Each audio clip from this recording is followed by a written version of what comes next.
ప్రభువునందు ప్రియమైన దేవుని బిడ్డలారా, అపోస్తలుడైన పేతురు ద్వారా దేవుడు ఒక చక్కని మాట మనకి తెలియచేస్తున్నాడు. ఏమా మాట చూడండి. దేవుడు తగిన సమయమందు మిమ్మును హెచ్చించున్నట్లు ఆయన బలిష్టమైన చేతి క్రింద దీన మనస్కులై ఉండుడి. మనము దేవుని దగ్గరకు వచ్చిన ప్రతి ఒక్కరము ఏం ఆలోచన చేస్తామంటే, ఇప్పుడే స్వస్థత వచ్చేసిద్ది, ఇప్పుడే డబ్బులు వచ్చేస్తాయి, ఇప్పుడే మన కష్టాలన్నీ తీరిపోతాయి, ఇప్పుడే మనకు పట్టిన దెయ్యాలన్నీ వదిలిపోతాయి, అంతా ఇప్పుడే ఇప్పుడే ఇప్పుడే అని మనం అనుకుంటాం. కానీ దేవాది దేవుని వాక్యం ఏం చెప్తుందంటే, తగిన సమయమందు, అంటే దేవుడు మనలను ఆశీర్వదించటానికి ఒక సమయం ఉన్నది.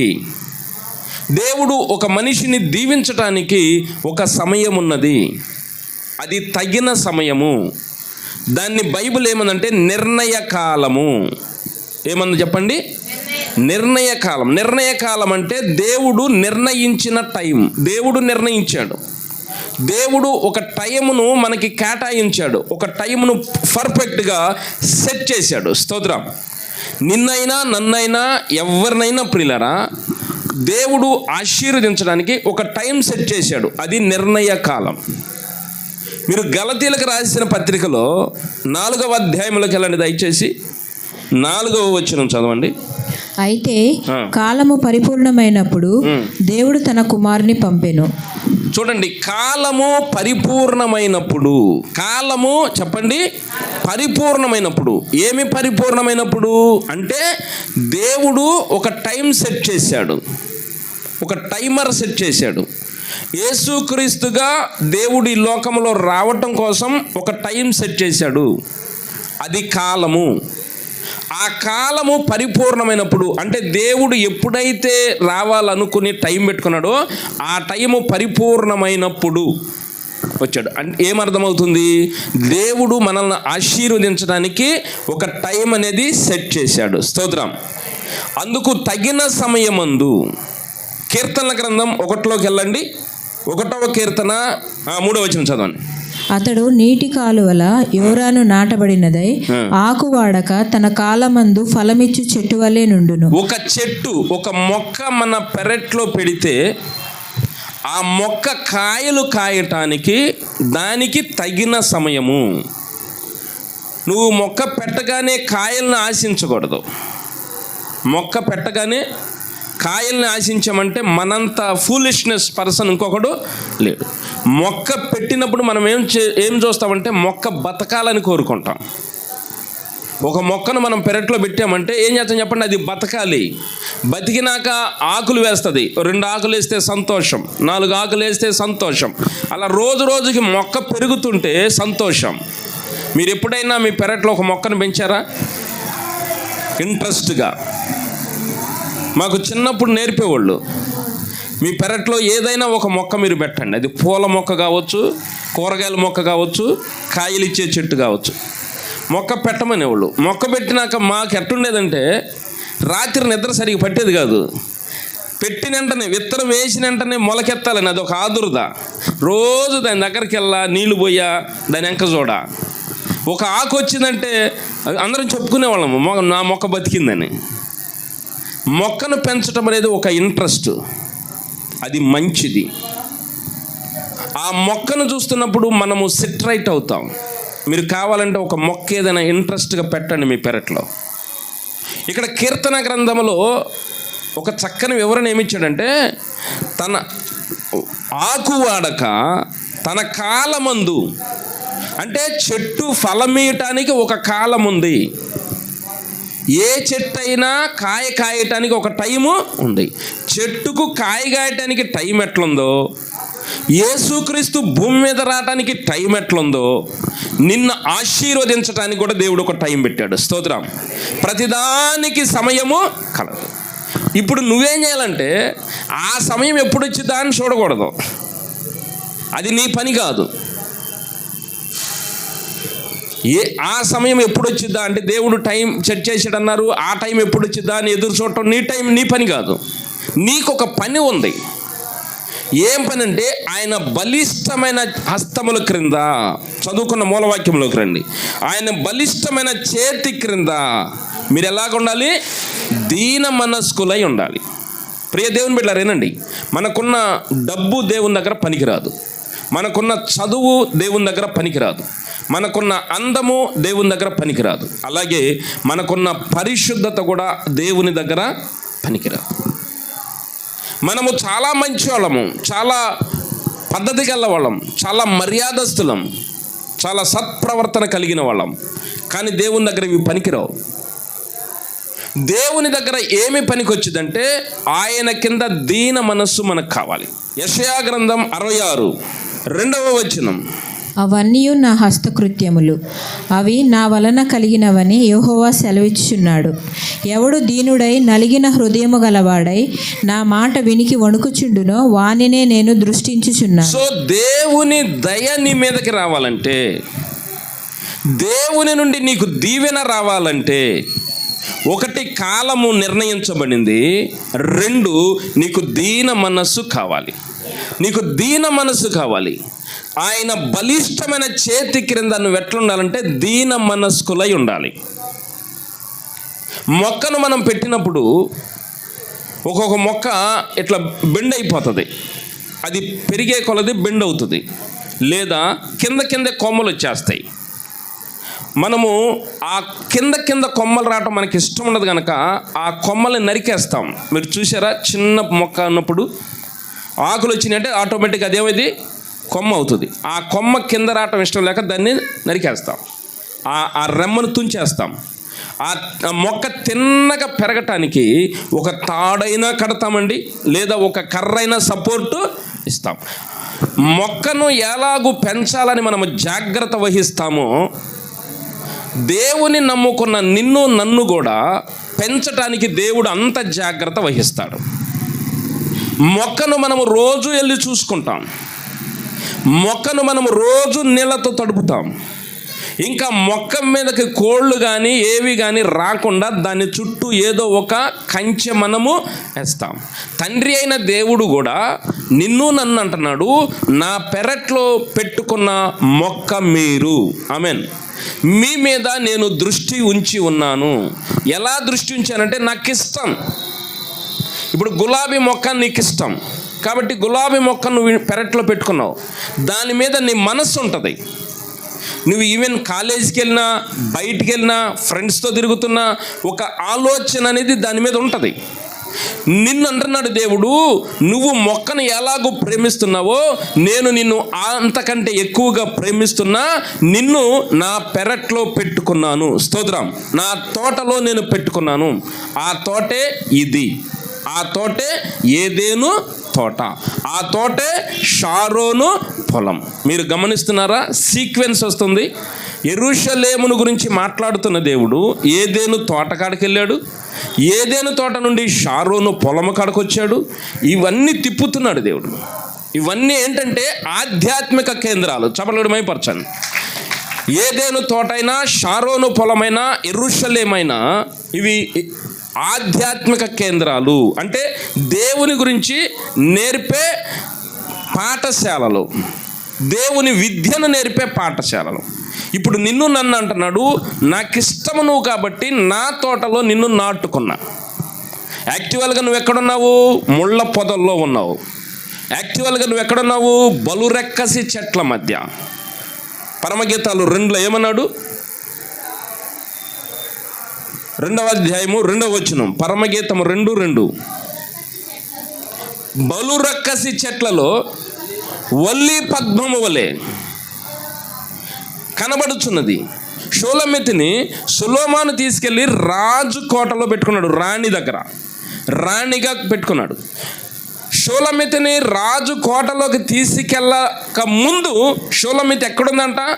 బలురక్కసి చెట్ల మధ్య. ఇప్పుడు నిన్ను నన్ను ఏదేను తోటని తన సంఘంలోనికి తీసుకొచ్చాడు. ప్రియులారా, ఈ సంఘంలోనికి మనము రాకముందు ఎక్కడున్నామంటే బలురక్కసి చెట్లు.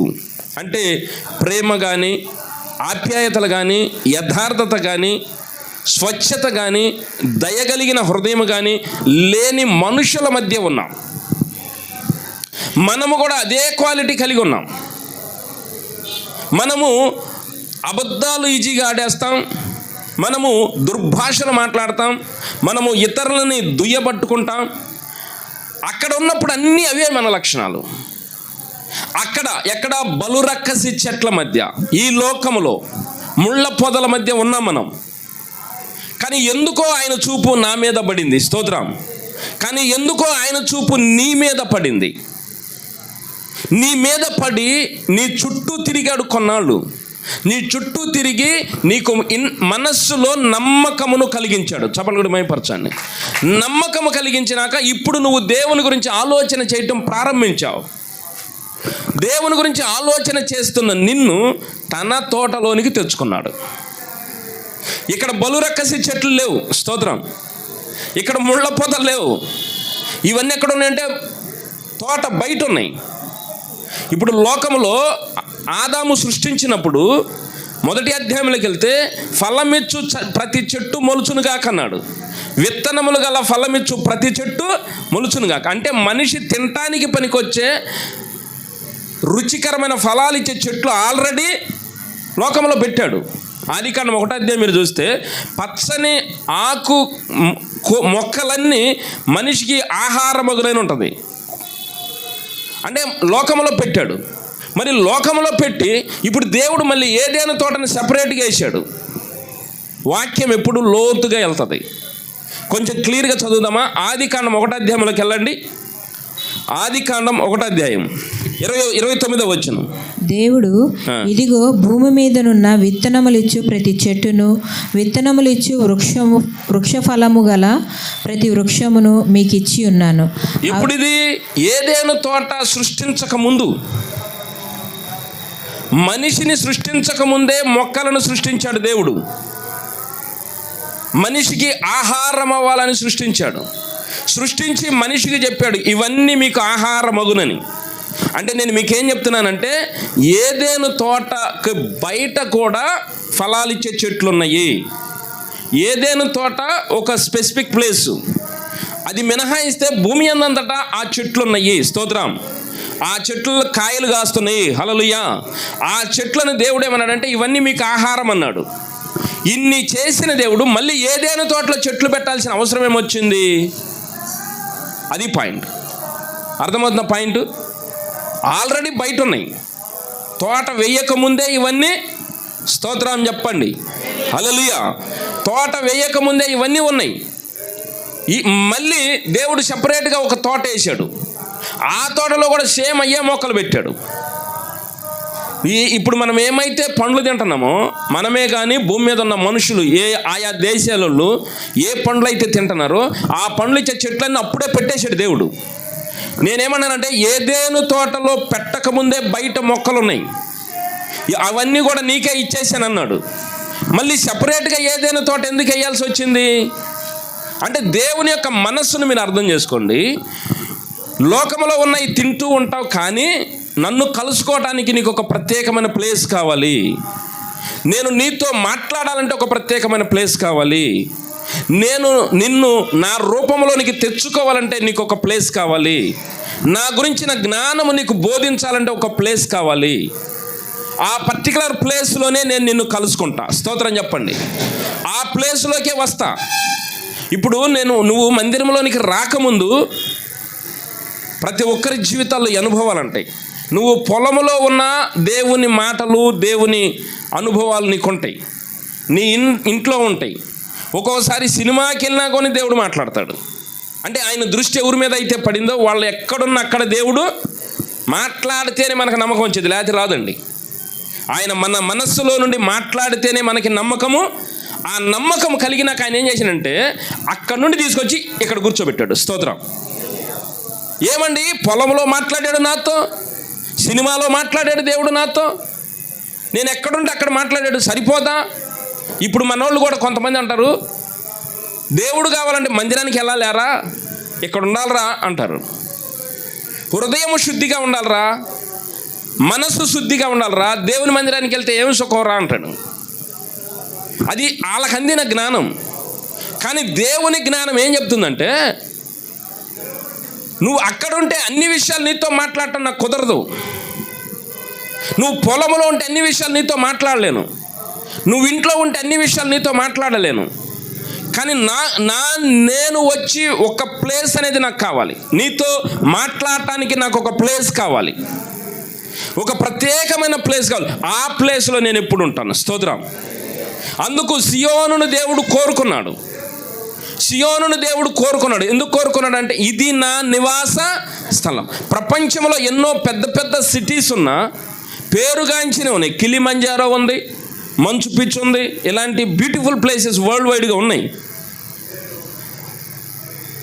ఇన్ని ఉన్నా దేవుడు ఒక ప్రత్యేకమైన ప్లేస్ యెరూషలేమును కోరుకున్నాడు. మీకు అర్థమవుతుంది అనుకుంటున్నాను. స్తోత్రం కలుగును గాక. సియోనును దేవుడు కోరుకొని ఉన్నాడు. ఎందుకు? నివాస స్థలం. నివాస స్థలం ఎందుకు? ఆయన అక్కడ ఉంటాడు. అక్కడుండి ఏం చేస్తాడు? ప్రజలను కలుసుకుంటాడు. స్తోత్రం. ప్రజలతో మాట్లాడతాడు.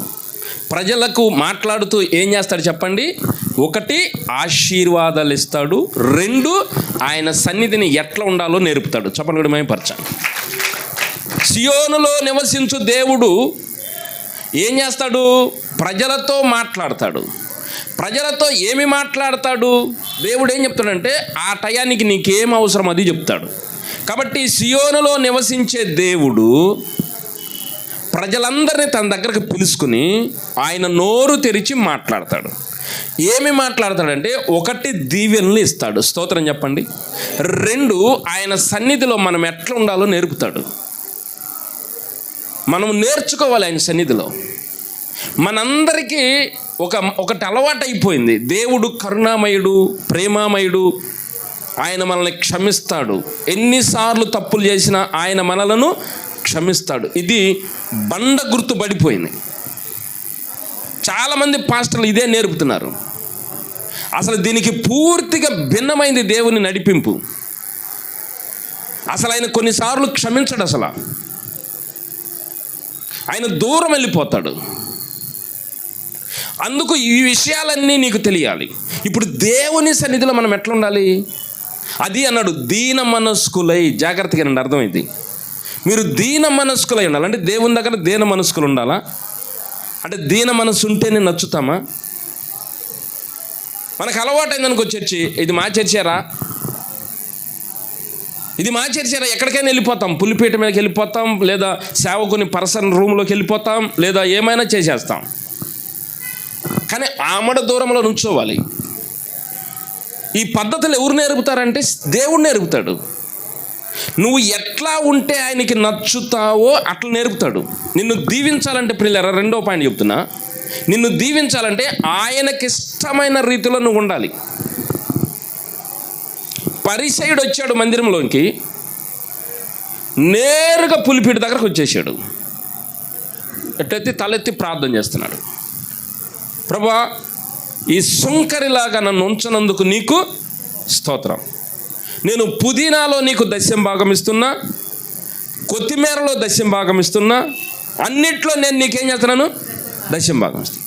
అంటే ఈ పరిచయం యొక్క ఉద్దేశం ఏంటంటే, దేవా నువ్వు బాగా క్లోజ్ నాకు. మన యొక్క అభిప్రాయాలు కొన్ని అలాగే ఉంటాయి. కొన్నిసార్లు ఆయన ఎంత క్లోజ్గా ఉన్నా మనము చనువు తీసుకోకూడదు. స్తోత్రం చెప్పండి. ఉజ్జా అని ఒక ఆయన మీకు తెలుసు. దేవుని మందసము బండి మీద వెళుతుంటే ఆ మందసము ఆ బండి మీద వెళుతున్నప్పుడు ఒక ఎద్దు కాలు జారింది. కాలు జరిగేటప్పటికి బండి మీద ఉన్న మందసం ఒక పక్క కొరిగిపోయింది. జరిగేటప్పటికి మందసం పడిపోద్దేమో అని చెప్పి ఆయన ఏం చేశాడంటే భుజం అనిచ్చాడు. యాక్చువల్గా మందసాన్ని పట్టుకునే దమ్ము దావీదు కూడా చేయలేదు.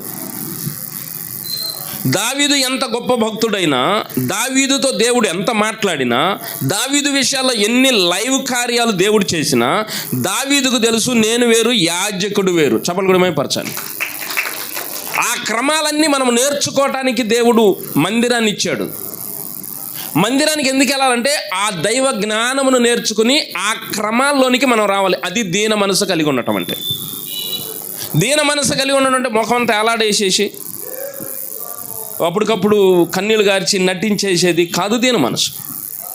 దీన మనస్సు అంటే ఏంటంటే ఆయన ఏదైతే చెబుతాడో దాన్ని శిరస్సు వంచి చేయటం. స్తోత్రం. అప్పటికప్పుడు ఇన్స్టాంట్లీ మిరకల్ జరగాలని మనం అంటాం. ఆయన కూడా అన్నాడు, ఇన్స్టాంట్లీగా నా మాట విను నువ్వు. నేను ఎప్పుడైతే చెబుతానో దాన్ని వెంటనే నువ్వు. అది దీన మనసు అంటే. వచ్చేసి 4 కన్నీళ్లు కార్చేసి బాగా బాధపడిపోయి వేదన పడితే దేవుడు దీవిస్తాడు అనుకుంటే పొరపాటు అంటుంది వాక్యం. ఎప్పుడూ కూడా నువ్వు దీన మనసు కలిగి ఉండాలి. ఆలోచన చేయండి ప్రియదేవులారా. దేవుడు నిన్ను ఆశీర్వదించాలని కోరుకునే విధానం పక్కన పెట్టి దేవుని సన్నిధిలో ఆయనకి ఇష్టమైన నడక నాకు కావాలని కోరుకోండి. అది ఎక్కడ నేర్పుతారంటే దేవుడు అన్నాడు, ఎక్కడ దొరకదయ్యా, ఇదిగో మందిరం.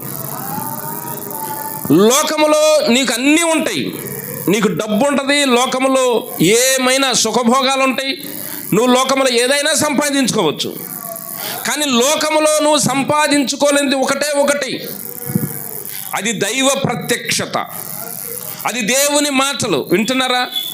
ఆ మందసమును పట్టుకునే అర్హత ఉజ్జాకు మాత్రం ఉంది. కానీ ఆ మందసం పడిపోతుందన్న ఒక్క ఆలోచనతోనే దానికి భుజమానిచ్చాడు ఆయన. దెబ్బకి కాలిపోయాడు, దెబ్బకి చచ్చిపోయాడు. అంటే నేనేమన్నానంటే, నాకు దేవుడు బాగా పరిచయము, దేవుడు ఎప్పుడు ప్రార్థన చేసిన దేవుడు నాతో మాట్లాడతాడు, దేవుడు నాకు ప్రత్యక్షత ఇస్తాడు, నా నోట పలికిన ప్రతి మాట నెరవేరుస్తాడు. ఇది నాకు ఉన్న ట్రాక్ రికార్డు. దీన్ని బట్టి దేవుడి దగ్గర నేను చనువు తీసుకుని నా ఇష్టం వచ్చినట్టు చేశానంటే దేవుడు ఒప్పుకోడు.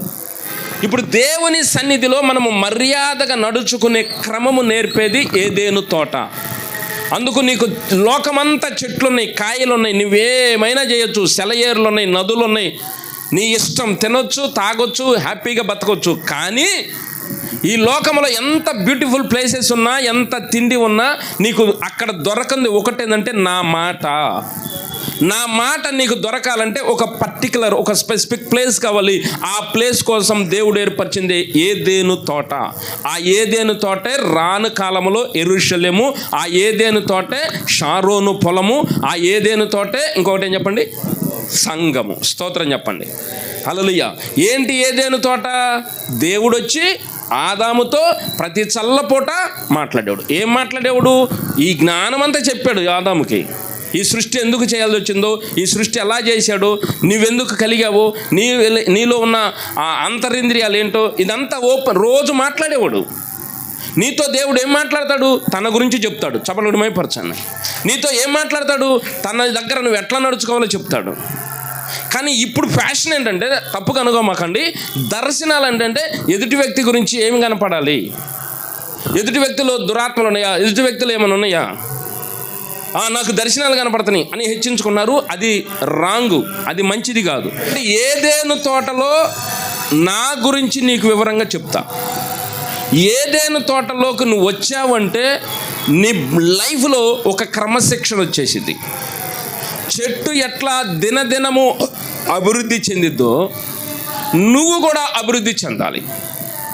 చెట్టు ఎట్ట బతికి చెప్పండి? చెట్టు బతకాలంటే ఏం కావాలి?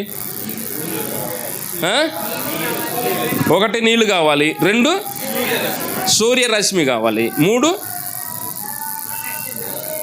ప్రొటెక్షన్ కావాలి, నీళ్ళతో పాటు లవణాలు కావాలి. ఓకేనా? వీటన్నిటిని ఉపయోగించుకుని చెట్టు ఏం చేసిద్ది? కిరణజన్య సంయోగ క్రియ. కిరణజన్య సంయోగ క్రియ అంటే మీకు అర్థం కావాలంటే అన్నం వండుకుంటుంది. అది బియ్యం ఉండయి, నీళ్ళు ఉండయి. ఇప్పుడేం వండుకుంటాం మనం? చెప్పండి. అన్నం వండుకుంటాం, అన్నం మనం తింటాం. ఇప్పుడు మొక్క తను బతకాలంటే సూర్యుని నుండి రశ్మి కావాలి, సూర్యరశ్మి. 2 నీరు కావాలి, ఆ నీళ్ళల్లో లవణాలు కావాలి, నీళ్ళల్లో లవణాలు ఉంటాయి. వీటిని మిక్స్ చేసుకుంటుంది మొక్క. అన్నిటిని మిక్స్ చేసి ఒక ఆహారాన్ని తయారు చేసుకుంటుంది మొక్క. అది కిరణజన్య సంయోగ క్రియ. అది సైన్స్ పదంలో ఒక మాట చెప్పాలంటే అన్నం వండుకుంటుంది అని చెప్పండి చాలు. అన్నం వండుకొని అది బతుకుతూ పెరిగిద్ది. ఇప్పుడు ఆత్మీయంగా పుట్టిన నువ్వు పెరగాల వద్దా? చెప్పండి. పెరగాలంటే ఏం కావాలా? మొక్కకు సూర్యరశ్మి అవసరమైనట్టే ఆత్మీయంగా పుట్టిన వాడికి నీతి సూర్యుడు కావాలి. స్తోత్రం చెప్పండి. ఎవరు కావాలి? నీతి సూర్యుడు. నీతి సూర్యుని యొక్క కిరణాలు మనల్ని తాకాలి. మనము ఉదయం లేచి తూర్పు వైపు ఉన్న తలుపు తీయాలి, తూర్పు వైపు ఉన్న కిటికీలు తెరవాలి. ఆ సూర్యుని యొక్క కిరణాలు మన నట్టింట్లో పడాలి. యేసుక్రీస్తు నీతి సూర్యుడు. ఆ నీతి సూర్యుని యొక్క కిరణాలు మన హృదయాన్ని తాకాలి. స్తోత్రం కలుగునుగాక. మన దేహం అనే ఇంటికి నట్టిల్లు ఏంటంటే హృదయము. మన నట్టింటిని తాకాలి. సూర్యుని కిరణాలు ఎప్పుడైతే నట్టింటో తాకుతాయో ఇంటిలో ఉదయమైంది, సూర్యోదయమైంది అనేది ఒక సూచన కనపడింది. దానిని బట్టి ఇల్లు ఓడవటము, ఇంట్లో ఉన్న దుమ్ము బయటికి నెట్టేయటము, లేదా ఇల్లు కడగటము, మిగతా పనులన్నీ మనం ప్రారంభిస్తాం. నీ హృదయమును దేవుని కిరణాలు, నీతి సూర్యుని కిరణాలు తాకాలి. ఆ కిరణాలు తాకబట్టి నీలో దైవ సంబంధమైనటువంటి యాక్టివేషన్ ప్రారంభమవుతుంది, దైవ సంబంధమైన క్రియాశీలత ప్రారంభమవుతుంది. అలా ప్రారంభము కావటం లేదంటే నువ్వు మొక్క అంతే, బతుకుతావో చస్తావో తెలీదు. ఒక్కొక్క మొక్క రమ్మేసిది వాడిపోయింది, రమ్మేసిది వాడిపోయింది, రమ్మేసిది వాడిపోయింది. మనం అంటాము దీనికి ఉరకెక్కిందిరా అంటాం. నీళ్ళు ఎక్కువైతే ఏమని చెప్పండి? ఉరకెక్కింది. లేదా సూర్యుని కాంతి దీనికి పడటం లేదు. ఇక్కడ మీకు అర్థం కావాలి, ఆత్మీయంగా పుట్టిన వాళ్ళు దేవుని లెక్కలో ఒక మొక్క. ఆ మొక్కకు నీతి సూర్యుని కిరణాలు పడాలి. కాబట్టి మనము ఉదయకాలమందే నీతి సూర్యుని మనము దర్శించుకోవాలి. స్తోత్రం కలుగునుగాక. ఉదయకాలమందే దేవుని దగ్గర మోకారేయాల. ఉదయకాలమందే దేవుని దగ్గర ప్రార్థన చేయడం ప్రారంభించాలా. ఏమి ప్రార్థన చేయాలా? ప్రభువా, నేను నీ దగ్గర ఇంకా ఎలాగుండాను? నా దోషములేంటి? నేను మిమ్మల్ని ఎక్కడ బాధిస్తున్నాను? మిమ్మల్ని ఎక్కడ బాధపరుస్తున్నాను? నీకు అర్థమవుతుంది కూడా. నీ నోటి మాటలు నీకు తెలుసు, నీ చూపులు నీకు తెలుసు, నీ క్రియాశీలత నీకు తెలుసు. నువ్వు సంఘం ఏడులో ఎట్లా ఉంటున్నావో, సేవకుని దగ్గర ఎట్లా ఉన్నావో నీకు తెలుసు, నీ తల్లిదండ్రుల దగ్గర ఎట్లా ఉన్నావో నీకు తెలుసు. కాబట్టి ఇవన్నీ గుర్తు చేస్తాడు. స్తోత్రం. ఇల్లు ఓడవటం అంటే ఏం చెప్పండి? అంటే ఇంట్లో ఉన్న డస్ట్ అంతా నెట్టండి, బయటికి నెట్టేయటమే. ఎప్పుడు ఊడుస్తాం ఇల్లు? 4ంటికి లేచి ఊడుతామా? ఓ పెద్దోళ్ళు చెబుతారు, ఒరే చీకటి పడ్డాక ఇల్లు ఉడతావేరా, సకల దరిద్రం చూసుకుంటుందిరా అంటారు. సూర్యోదయం అయిన తర్వాతే ఇల్లు ఉడుతామా లేదా? అట్లాగే నీతి సూర్యుడు నీలో ఉదయాన్నే ఉదయించాలంటే ఖచ్చితంగా నీలో ఉన్న డస్ట్ ఏంటి, నువ్వు చేసే మిస్టేక్స్. నువ్వు అంటే నేను కూడా ఉంటా, గుర్తుపెట్టుకోండి. మనం చేసే మిస్టేక్స్ ఉదయకాలం అనే దేవుని దగ్గర ఒప్పుకోవాలి. సత్క్రియ చేయని ఎడలా వాకిట పాపము. అంటే నువ్వు ఇక్కడ దేవుని దగ్గర నీ పాపాలు ఒప్పుకోకపోతే, ఇక్కడ దేవుని దగ్గర నువ్వు మాట్లాడకపోతే, ఇక్కడ దేవుని స్వరము నువ్వు వినకపోతే, ఇక్కడ దేవుడు నీతో ఏం మాట్లాడాడు నువ్వు గ్రహించుకోకపోతే గడప బయటే ఉంటుంది సాతాను. విత్తబడిన వాక్యము అపహరించకుండా అపవాదిని గద్దించు నాయనా అని ప్రార్థన చేస్తాం. నువ్వు ప్రార్థన చేయగల అపవాది వెళ్ళిపోయిందని నీ భ్రమ. అట్ట పంపించడు అపవాదిని. నువ్వు వింటున్న వాక్యాన్ని అపహరించడానికి అపవాది నీతో పని చేస్తూనే ఉంటుంది, లేదా బయట ఉంటుంది, కాసుకొని ఉంటుంది. అబ్బా ఏడంటాము, అంత మైండ్ ఏడ కాన్సన్ట్రేట్ చేస్తాము అని అనిపించేసి అయిపోయింది. అప్పుడు దాకా పట్టుకుని వింటున్న వాక్యాన్ని ఒక్కసారి మైండ్లో పెడితే అద్దాక ఏడంటాం ఈ వాక్యం అనంగానే పోయింది. ఎట్లయినా అపవాది అపహరించింది, లేదా ఏదో ఒక డిస్టర్బెన్స్ చేసేది, లేదా ఎక్కడో ఆలోచన చేస్తుంది. మనం చూపులు మాత్రమే, ఫేస్ మాత్రమే మన వైపు ఉంటుంది, హృదయం ఎక్కడెక్కడో తిరుగుతూ ఉంటుంది. అంటే సాతాన్ అంటది, నువ్వు వేడే కూర్చో, ఆయన ఇంకా సొత్తానే ఉండు, నేను తిప్పుకెళ్తుందా, లోకం అంతా తిప్పుతారా. ఇలా చేసి దేవుని మాటలు నీలో నాటనివ్వదు. ఇట్లా చేసిద్ది, లేదా నాటబడిన వాక్యాన్ని ఎత్తుకెళ్ళడానికి బయట ఉంటుంది. ఈ బయట ఉన్నది ఏం చేసిద్దంటే, ఈ వాక్యం విన్నప్పుడు నీలో చైతన్యం వచ్చింది, నీలో ఉజ్జీవం వచ్చింది. ఇలా ఉండాలి, ఇంత పరిశుద్ధంగా ఉండాలి, దేవుని కొరకు ఇట్లా బతకాలి, ఇలా ఉండాలని నీలో ఉత్తేజం వచ్చి నీ మనసులో నువ్వు తీర్మానం చేసుకుంటా ఉంటావు.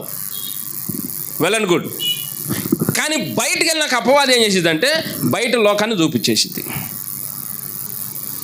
బయట లోకాన్ని చూపించేటప్పటికి ఈ వాక్యం అంతా పోయింది. కనుక దేవుని సన్నిధిలో దీన మనస్కులై ఉండాలి. వాక్యం వినేటప్పుడు కానీ వాక్యం చెప్పేటప్పుడు కూడా దీన మనస్కులై ఉండాలి. మీకేమనిపించింది అంటే మమ్మల్ని తిడుతున్నారు అన్నట్టు ఉంటుంది, కానీ నన్ను ఎన్ని తిడతాడో దేవుడు. నాకు ఒక రోజు క్లాస్ తీసుకుంటే 2-3 గంటలు క్లాస్ తీసుకుంటాడు. నాకే కాదు మీకు కూడా ఈ అనుభవాలు ఇస్తాడు. ఏంటి మెట్టుగా ఆయన ఉద్దేశం? నిన్ను ఒక మంచి మొక్కగా తయారు చేయాలి. స్తోత్రం. మంచి ఫలాలు ఇచ్చే చెట్టుగా నిన్ను తయారు చేయాలి. అందుకు దీన మనస్సు నీకు కావాలి. ఎక్కడొచ్చింది దీన మనస్సు? అసలు దేవుని దగ్గరికి వెళ్తే దీన మనస్సు కావాలా? మనం దేవుడు ఎందుకు కావాలి? దీవెనకే కదా. దేవుడు మనకి ఎందుకు కావాలి చెప్పండి? దీవెనకే కదా. మరి దీవెన ఇవ్వాలంటే దీన మనస్సు కావాలా? మొక్కుబడి చేసుకుంటే సరిపోయింది కదా. గంట ఇస్తాం, అయిపోయా. ఊర్లో మందిరం కడితే గంట ఇచ్చేస్తాం, ఏదైతే అది ఇచ్చేస్తాం. ఇచ్చేస్తే దేవుడు దీవిచ్చేస్తాడు. మీరు అనుకునేది భ్రమ, అది దేవుడు అంటున్నాడు. మీరు ఏమైతే అనుకుంటున్నారో ఇదంతా భ్రమ.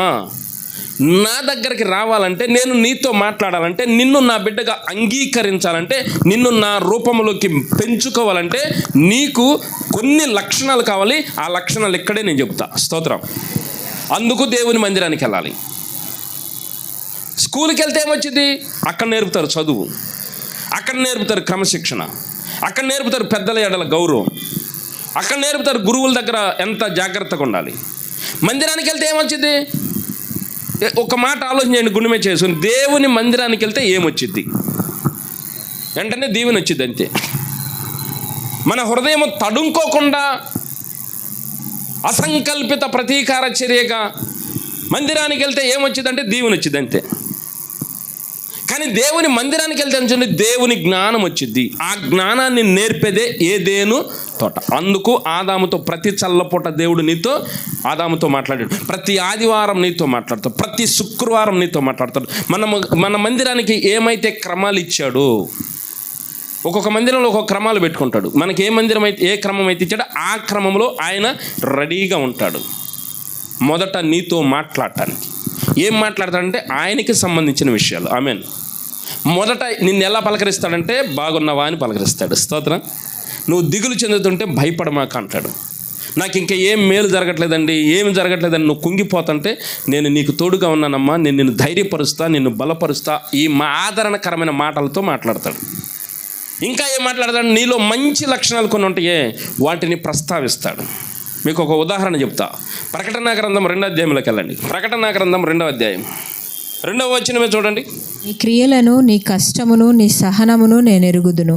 నీవు దుష్టులను సహింపలేవనియు, అపోస్తులు కాకయే తాము అపోస్తులమని చెప్పుకొని వారిని పరీక్షించి వారు అబద్ధికులని నీవు కనుగొంటివనియు, నీవు సహనము కలిగి నా నామం నిమిత్తము భారము భరించి అలయలేదనియు నేను ఎరుగుదును. చూడండి, ఎఫెసు సంఘంలో ఒక మైనస్ ఉంది. ఆ మైనస్ చెప్పడానికి వచ్చాడు దేవుడు అక్కడికి. అర్థమైంది మీకు? ఏమా మైనస్ చూడండి.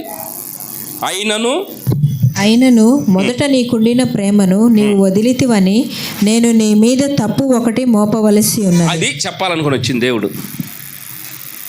ఎఫెసు సంఘములో ఒక తప్పు దేవుడికి కనపడింది, ఆ తప్పు చెప్పాలని వచ్చాడు. వచ్చిన దేవుడు ఏం చేశాడంటే, ముందు అసలు దేవుడు ఏమైనాడో తన అడ్రస్ చెప్తున్నాడు. ఆ అడ్రస్ ఏమని చెప్పండి? 7 నక్షత్రములు తన కుడి చేత పట్టుకుని 7 దీపస్తంభాల మధ్య సంచరించువాడు ఆయన నీతో మాట్లాడుతుంది. ఇక్కడ దేవుడు నీతో మాట్లాడుతున్నాడంటే ఒక అడ్రస్ కావాలి, ఒక కోడు. ఆయన గురించి ఆయన చెప్తాడు. మహోన్నతుడైన దేవుడు ఇక్కడ ఉన్నాడు, ఆయన నీతో మాట్లాడుతున్నాడు. ఇప్పుడు ఎవరు మాట్లాడుతున్నారంటే మీరు అనుకోండి పాల్ అంబేద్కర్. ఇప్పుడు ఎవరు మాట్లాడుతున్నారంటే ఇక్కడ నిలబడిన సేవకుడు ఎవరో మాట్లాడుతున్నారు. ఆయన ఏదో మెసేజ్ ప్రిపేర్ అయ్యాడు, ఆయన చెబుతున్నాడు. కానీ మీకు గమనం కావాలి, ఇక్కడుండి ప్రభువు నీతో మాట్లాడుతున్నాడు. అందుకు 7 నక్షత్రములు. ఎవరు నీతో మాట్లాడుతుంది? యోహాను కాదు. ఎవరు నీతో మాట్లాడుతుంది? దేవదూత కాదు, స్వయముగా యేసుక్రీస్తు ప్రభుల వారు. అది కోడ్ ఇచ్చాడు ఫస్ట్. ఆయన ఎక్కడ మాట్లాడినా ఆయన గురించి ముందు చెప్తున్నాడు, నేను నీతో మాట్లాడుతున్నా కాబట్టి నువ్వు శ్రద్ధ కలిగిన మాటను. ఎప్పుడు ముగిస్తాడు అనుకోమకండి, లేదా మనసును పక్కన పెట్టమకండి. ఆయన నాతో మాట్లాడుతున్నాడు. ఆయన మాట్లాడేటప్పుడు మనం అంత జాగ్రత్తగా, అంత అలర్ట్గా అంత ఇంట్రెస్ట్గా వినాలి. మనం ప్రిపేర్ అయిపోవాలి అంతే. మనము మందిరానికి వస్తున్నామంటే దేవుడు నాతో ఏం మాట్లాడతాడు అనే మైండ్ సెట్తో రావాలి. మనము ప్రిపేర్డ్గా ఉండాలి. అందుకన్నాడు 7 నక్షత్రములు కుడి చేత పట్టుకున్నాడు నీతో మాట్లాడుతున్నాడు, 7 దీప స్తంభముల మధ్య సంచరించేవాడు నీతో మాట్లాడుతున్నాడు. జాగ్రత్త, మనిషి కాదు, దేవుడు. ఆమెన్ అని చెప్పి 2వ పాయింట్ ఏం చేస్తున్నాడంటే ఆ ఎఫెసు సంఘంలో ఉన్న మంచి సంగతులు చెప్తున్నాడు. నీ దగ్గరకు వచ్చిన దేవుడు నీలో ఉన్న మంచిని పొగుడుతాడు. ముందు నిన్ను ఒక్కసారిగా తుంచేయడు దేవుడు. నిన్నెప్పుడు డిసప్పాయింట్ చేయడు, నిన్నెప్పుడు నిరాశ చెందేటి చేయడు. నిన్ను ప్రోత్సాహపరుస్తాడు. నీలో ఉన్న మంచి లక్షణాలు వాటిని బట్టి నిన్ను అప్రిషియేట్ చేస్తాడు. చేసి ఇప్పుడు చెప్తాడు, ఈ 99 మంచి ఉండయ్య నీలో, ఈ ఒక్క తప్పు నీకెందుకు, అది తీసేసుకోమంటాడు. స్తోత్రం కలుగును గాక. ఆ మహోన్నతుని గురించిన జ్ఞానము ఇక్కడ దొరుకుతుంది. ఏదేను తోటలో దొరికింది. అది చల్లపూట ఆదాముతో దేవుడు మాట్లాడాడంటే. బి అలర్ట్ అని హెచ్చరిక కూడా చేస్తాడు. ఒక పక్క వినండి, ఒక పక్క దేవుని గురించి చెబుతాడు, మరొక పక్క నిన్ను ప్రోత్సాహపరుస్తాడు, నువ్వు ఎట్లా ఉండాలో చెబుతాడు. వీటితో పాటు జాగ్రత్త, ఒక ప్రమాదం పొంచి ఉంది నీకు, మీరు శోధనలో ప్రవేశింపకుండానట్లుగా మెలకువగా ఉండి జాగ్రత్త పడి ప్రార్థన చేయుడి. ఇన్ని చెప్పినాడు, అదొక్కటి చెప్పకుండా వదిలిపెట్టాడు అసలు. స్తోత్రం కలుగును గాక. మీకు అర్థమవుతుందా? ఎన్ని చెప్తున్నాడు? ఇన్ని చెప్తున్నాడు. దేవుని గురించి జ్ఞానం చెప్తున్నాడు, మన గురించి జ్ఞానం చెప్తున్నాడు, మనం ఎట్లా నడుచుకోవాలో పద్ధతులు నేర్పుతున్నాడు. ఇవన్నీ చెప్పడానికి ఆయనకు ఒక స్పెసిఫిక్ ప్లేసే ఏదేను తోట. ఆ ఏదేను తోటే సంఘం. ఇక్కడ కూర్చోబెట్టి మాట్లాడుతున్నాడు. ఇయే చెప్తాడు. ఈ చెబుతూ ఫైనల్గా ఏం చెప్తాడంటే జాగ్రత్త. ఏం జాగ్రత్త? ఇంత వాక్యం విన్నావు, ఇంత ఖచ్చితమైన నిర్ణయం తీసుకున్నావు, నీ బిడ్డగానే బతుకుతానని నాతో తీర్మానం చేశావు, కానీ నిన్ను అపహరించడానికి పొంచి ఉన్నాడు అపవాది. పర్టికులర్గా అపవాది గురించి చెప్తాడు దేవుడు. ఆదాముకి చెప్పలా, అపవాది గురించి చెప్తాడు. ఎందుకు చెప్తాడంటే నువ్వు ఎంతైనా నిర్ణయం తీసుకో, 100కి 100% నువ్వు నిర్ణయం తీసుకో, ఆడొక్క మాటతో పడగొట్టేస్తాడు నిన్ను. 1000 మాటలు పాస్టర్ గారు చెప్పని మోసం చేయాలనుకున్న అపవాది ఒక్క మాటతో నీ విశ్వాసాన్ని పడగొట్టేసింది. కాబట్టి నా మాటలు వినేటప్పుడు ఎంత జాగ్రత్తగా విన్నావో, నా మాటలు విన్నాక నువ్వు ఎంత ఖచ్చితత్వానికి వచ్చావో, ఇవి ఎంత ప్రాముఖ్యంగా తీసుకున్నావో, దీనికంటే ఎక్కువ జాగ్రత్త తీసుకోవాల్సింది అపవాది మాటలు. ఒక్కొక్కరు ఉంటారు, ఎన్ని మంచి జరిగినా, ఎన్ని కార్యాలు జరిగినా జరగనివి ఏవో ఉంటారు, వాటిని ఎత్తుకొని చెప్తారు. అది చెప్పారుగా జరగలేదే, ఇది చెప్పారుగా ఇది జరగలేదే, మేము ఎంతకాలం నుండి ప్రార్థన చేస్తున్నాం ఇది జరగలేదే. వాటిని ఎతుకుతూ ఒక్క మాట నీతంటే నీ విశ్వాసం సన్నగిలిపోతుంది. నేను ఎందుకు ఈ మాటలు చెప్తున్నానంటే, ఆయన అంటున్నాడు తగిన సమయమందు నిన్ను హెచ్చిస్తాడు. మైండ్లో ఫిక్స్ అవ్వు. ఆ తగిన సమయమందు ఆయన హెచ్చించే లోపు నువ్వు చేయాల్సిన ఒక పని ఉంది. ఆ పని ఏంటంటే ఆయన బలిష్టమైన చేతి క్రింద నువ్వు దీన మనస్కుడై ఉండాలి. ఆ దీన మనస్సు అంటే ఏంటంటే ఆయన దగ్గర లెర్నింగ్, నేర్చుకునే విధానం. దీన మనసు అంటే తగ్గించుకున్నట్టు పెట్టే ముఖం కాదు. దీన మనసు అంటే ఏడ్చే ముఖం కాదు. లెర్నింగ్ మైండ్, నేర్చుకునే మైండ్. ఆయన నీకేం చెబుతున్నాడో వినాలి, విన్న దాని ప్రకారం నిర్ణయం తీసుకోవాలి, నిర్ణయం తీసుకున్నాక కట్టుబడి దాని ప్రకారం ఉండాలి. నువ్వు నీ ఆత్మీయ తండ్రితోనే సమాధాన పడలేవు, నీ ఆత్మీయ తండ్రి ఒక మాట అంటేనే ఓర్చుకోలేవు. ఈ పరిస్థితుల్లో నువ్వేమి నేర్చుకుంటావు? నేను విమర్శ కాదు, వినండి. 4 వాక్యాలు బాగా తెలిస్తే ఇక మనము ప్రీచింగ్కి వెళ్ళిపోతాం. అన్ని బోధలు వేరు, ఇక్కడ డిఫరెంట్. నీకు ఎంత వాక్యం తెలిసినా దేవుని కాలు వచ్చిందాకా బయటికి వెళ్ళకూడదు. నువ్వు దేవుని పిలుపు నీకు రావాలి, దేవుడు నిన్ను ప్రత్యేకించుకోవాలి, దేవుడు నీకు దర్శనంలో మాట్లాడాలి, దేవుడు నీకు ఒక పని అప్పచెప్పాలి. పని అప్పచెప్పి ఫలానా ప్లేస్లో నువ్వు పని చేయి, నేను నిన్ను ఆశీర్వదిస్తానని ప్రభు నీతో స్వయంగా మాట్లాడాలి. అప్పుడు దాకా నువ్వు నేర్చుకునేవాడివే, అప్పుడు దాకా నువ్వు పవిత్రంగా అలంకరించుకునేవాడివే. ఇప్పుడు ఇక్కడ నేను చెప్తా, ఇంత స్థాయిలో నన్ను నిలబెట్టాడంటే మనల్ని ఎన్ని రకాలుగా మార్చుకుంటూ వచ్చాడు. ఒక్కసారికి నే రకమా మనం? ఒకసారిగా లోపడతామా? ఒక మాట నమ్మినట్టే ఉంటాం, చేస్తామా? చెయ్యనప్పుడు ఒక దెబ్బ కప్ప చెబుతాడు. నువ్వు ఈ పని చేయి కుమారుడు అని నాకే చెప్పాడు అనుకో, ఆ పని మనం చేయకపోతే దేవుడు ఏం చేస్తాడంటే ఒక శ్రమ కప్ప చెబుతాడు. ఆయన మన దగ్గరకు వచ్చాడంటే ఆయన యొక్క దృష్టి అంత ఏంటంటే నిన్ను మలుచుకోవాలి అంతే, ఇంకేరే కాన్సెప్టే ఉండదు ఆయనకి. నిన్ను మలుచుకోవాలి. ఏమంటాడు, నాకెందుకు ఇవ్వవు ప్రభా? ఎన్నిసార్లు నేను దేవునితో పోరాడాను. నేను ఫలాంది కోరుకున్నాను, నాకెందుకు ఇవ్వవు? ఫలాంది కోరుకున్నాను. ఏడిసి గగ్గోలు పెట్టాను. ఒకే ఒక్కసారి అన్నాడు, ఈసారి నీ బాధలు కానీ నాకు చెప్పావంటే అన్నాడు. అప్పుడు మనకి ఎట్లుంటుంది? మన బాధ ఎవరికి చెప్పుకోవాలి? మరి నువ్వే కదా నాకు నమ్మకం, నేను నీ మీదే ఆనుకున్నాను కదా, నా సొంతగా నేను ప్రయత్నం చేయట్లా, నేను వెళ్ళి తగాదాడలేను, మానుకోను, అన్నీ మానేశాను, నువ్వే అనుకున్నా. పగ తీర్చుట నా పని అన్నావు నువ్వే, కాబట్టి నీకే చెప్తా. కానీ దేవుడు అన్నాడు, నువ్వు నాకు చెప్పొద్దు అన్నాడు. ఇరిటేషన్ వచ్చిద్దా లేదా? ఆ ఇరిటేషన్ మీద పండ్లు కొరుకో లేదా ఏదో ఒక మాట అనేసి బయటికి వెళ్ళిపోయాం. మళ్ళీ దేవుడు ఆయనే కనికరించి మన మెదడులో ఒక ఆలోచన పెట్టాడు. నువ్వేమో ఒక రూట్ అనుకుంటున్నావు, ఆయన ఒక రూట్ అనుకున్నాడు. స్తోత్రం. ఆయన ఒక రూట్లో తీసుకెళ్ళాలనుకుంటున్నాడు. ఏమా రూట్ అంటే, నీకేమీ లేనట్టే చేస్తా, నీకు నేనేమి ఇవ్వను, కానీ నువ్వు ఒకరి తల మీద చేపెడితే దీవెనిస్తా, నువ్వు ఒకరిని ప్రేయర్ చేస్తే వాళ్ళని బ్లెస్ చేస్తా. స్తోత్రం. నువ్వు అసలు ఏమీ లేనోడుగా ఉంటావు. నేను ఈ మందిరం ప్రారంభం చేసి ఆల్రెడీ ప్రేయర్ పెడితే పాస్టర్లు కొంతమంది నాకు తెలిసిన వాళ్ళు పిలిచేవాడిని. వాళ్ళు వచ్చి రావటంతో ఇంట్లోకి వెళ్ళేవాళ్ళు. ఈ మొన్న మధ్య పెట్టాం అటు ఇటు తలుపులు, అప్పుడు నుండి అసలు తలుపులు లేవు. వచ్చిన పాస్టర్ అన్న కోటాల తర్వాత పెడదు కానీ ముందు ఇంటికి తలుపులు పెట్టన్నా అని ఒకడంటే అందరు నవ్వుకునేవాళ్ళు. ఒకటి పక్కన వచ్చి అన్న ఎంత అయింది కోటానికంటే 12 ఏళ్ళు అయిందన్న. ఎందుకన్నా బూడిదలో పోసిన పన్నీర్లాగా ఆ ఇంటికి తలుపులు పెట్టుకన్నా, ఇంటికి ఎవడు వస్తాడో ఎవడు పోతాడో తెలియదు, ఎందుకన్నా ఆ పని, ముందు ఇంటికి తలుపులు పెట్టుకన్నా అన్నారు. అదే వ్యక్తి మొన్న మందిరంలోకి వచ్చాడు.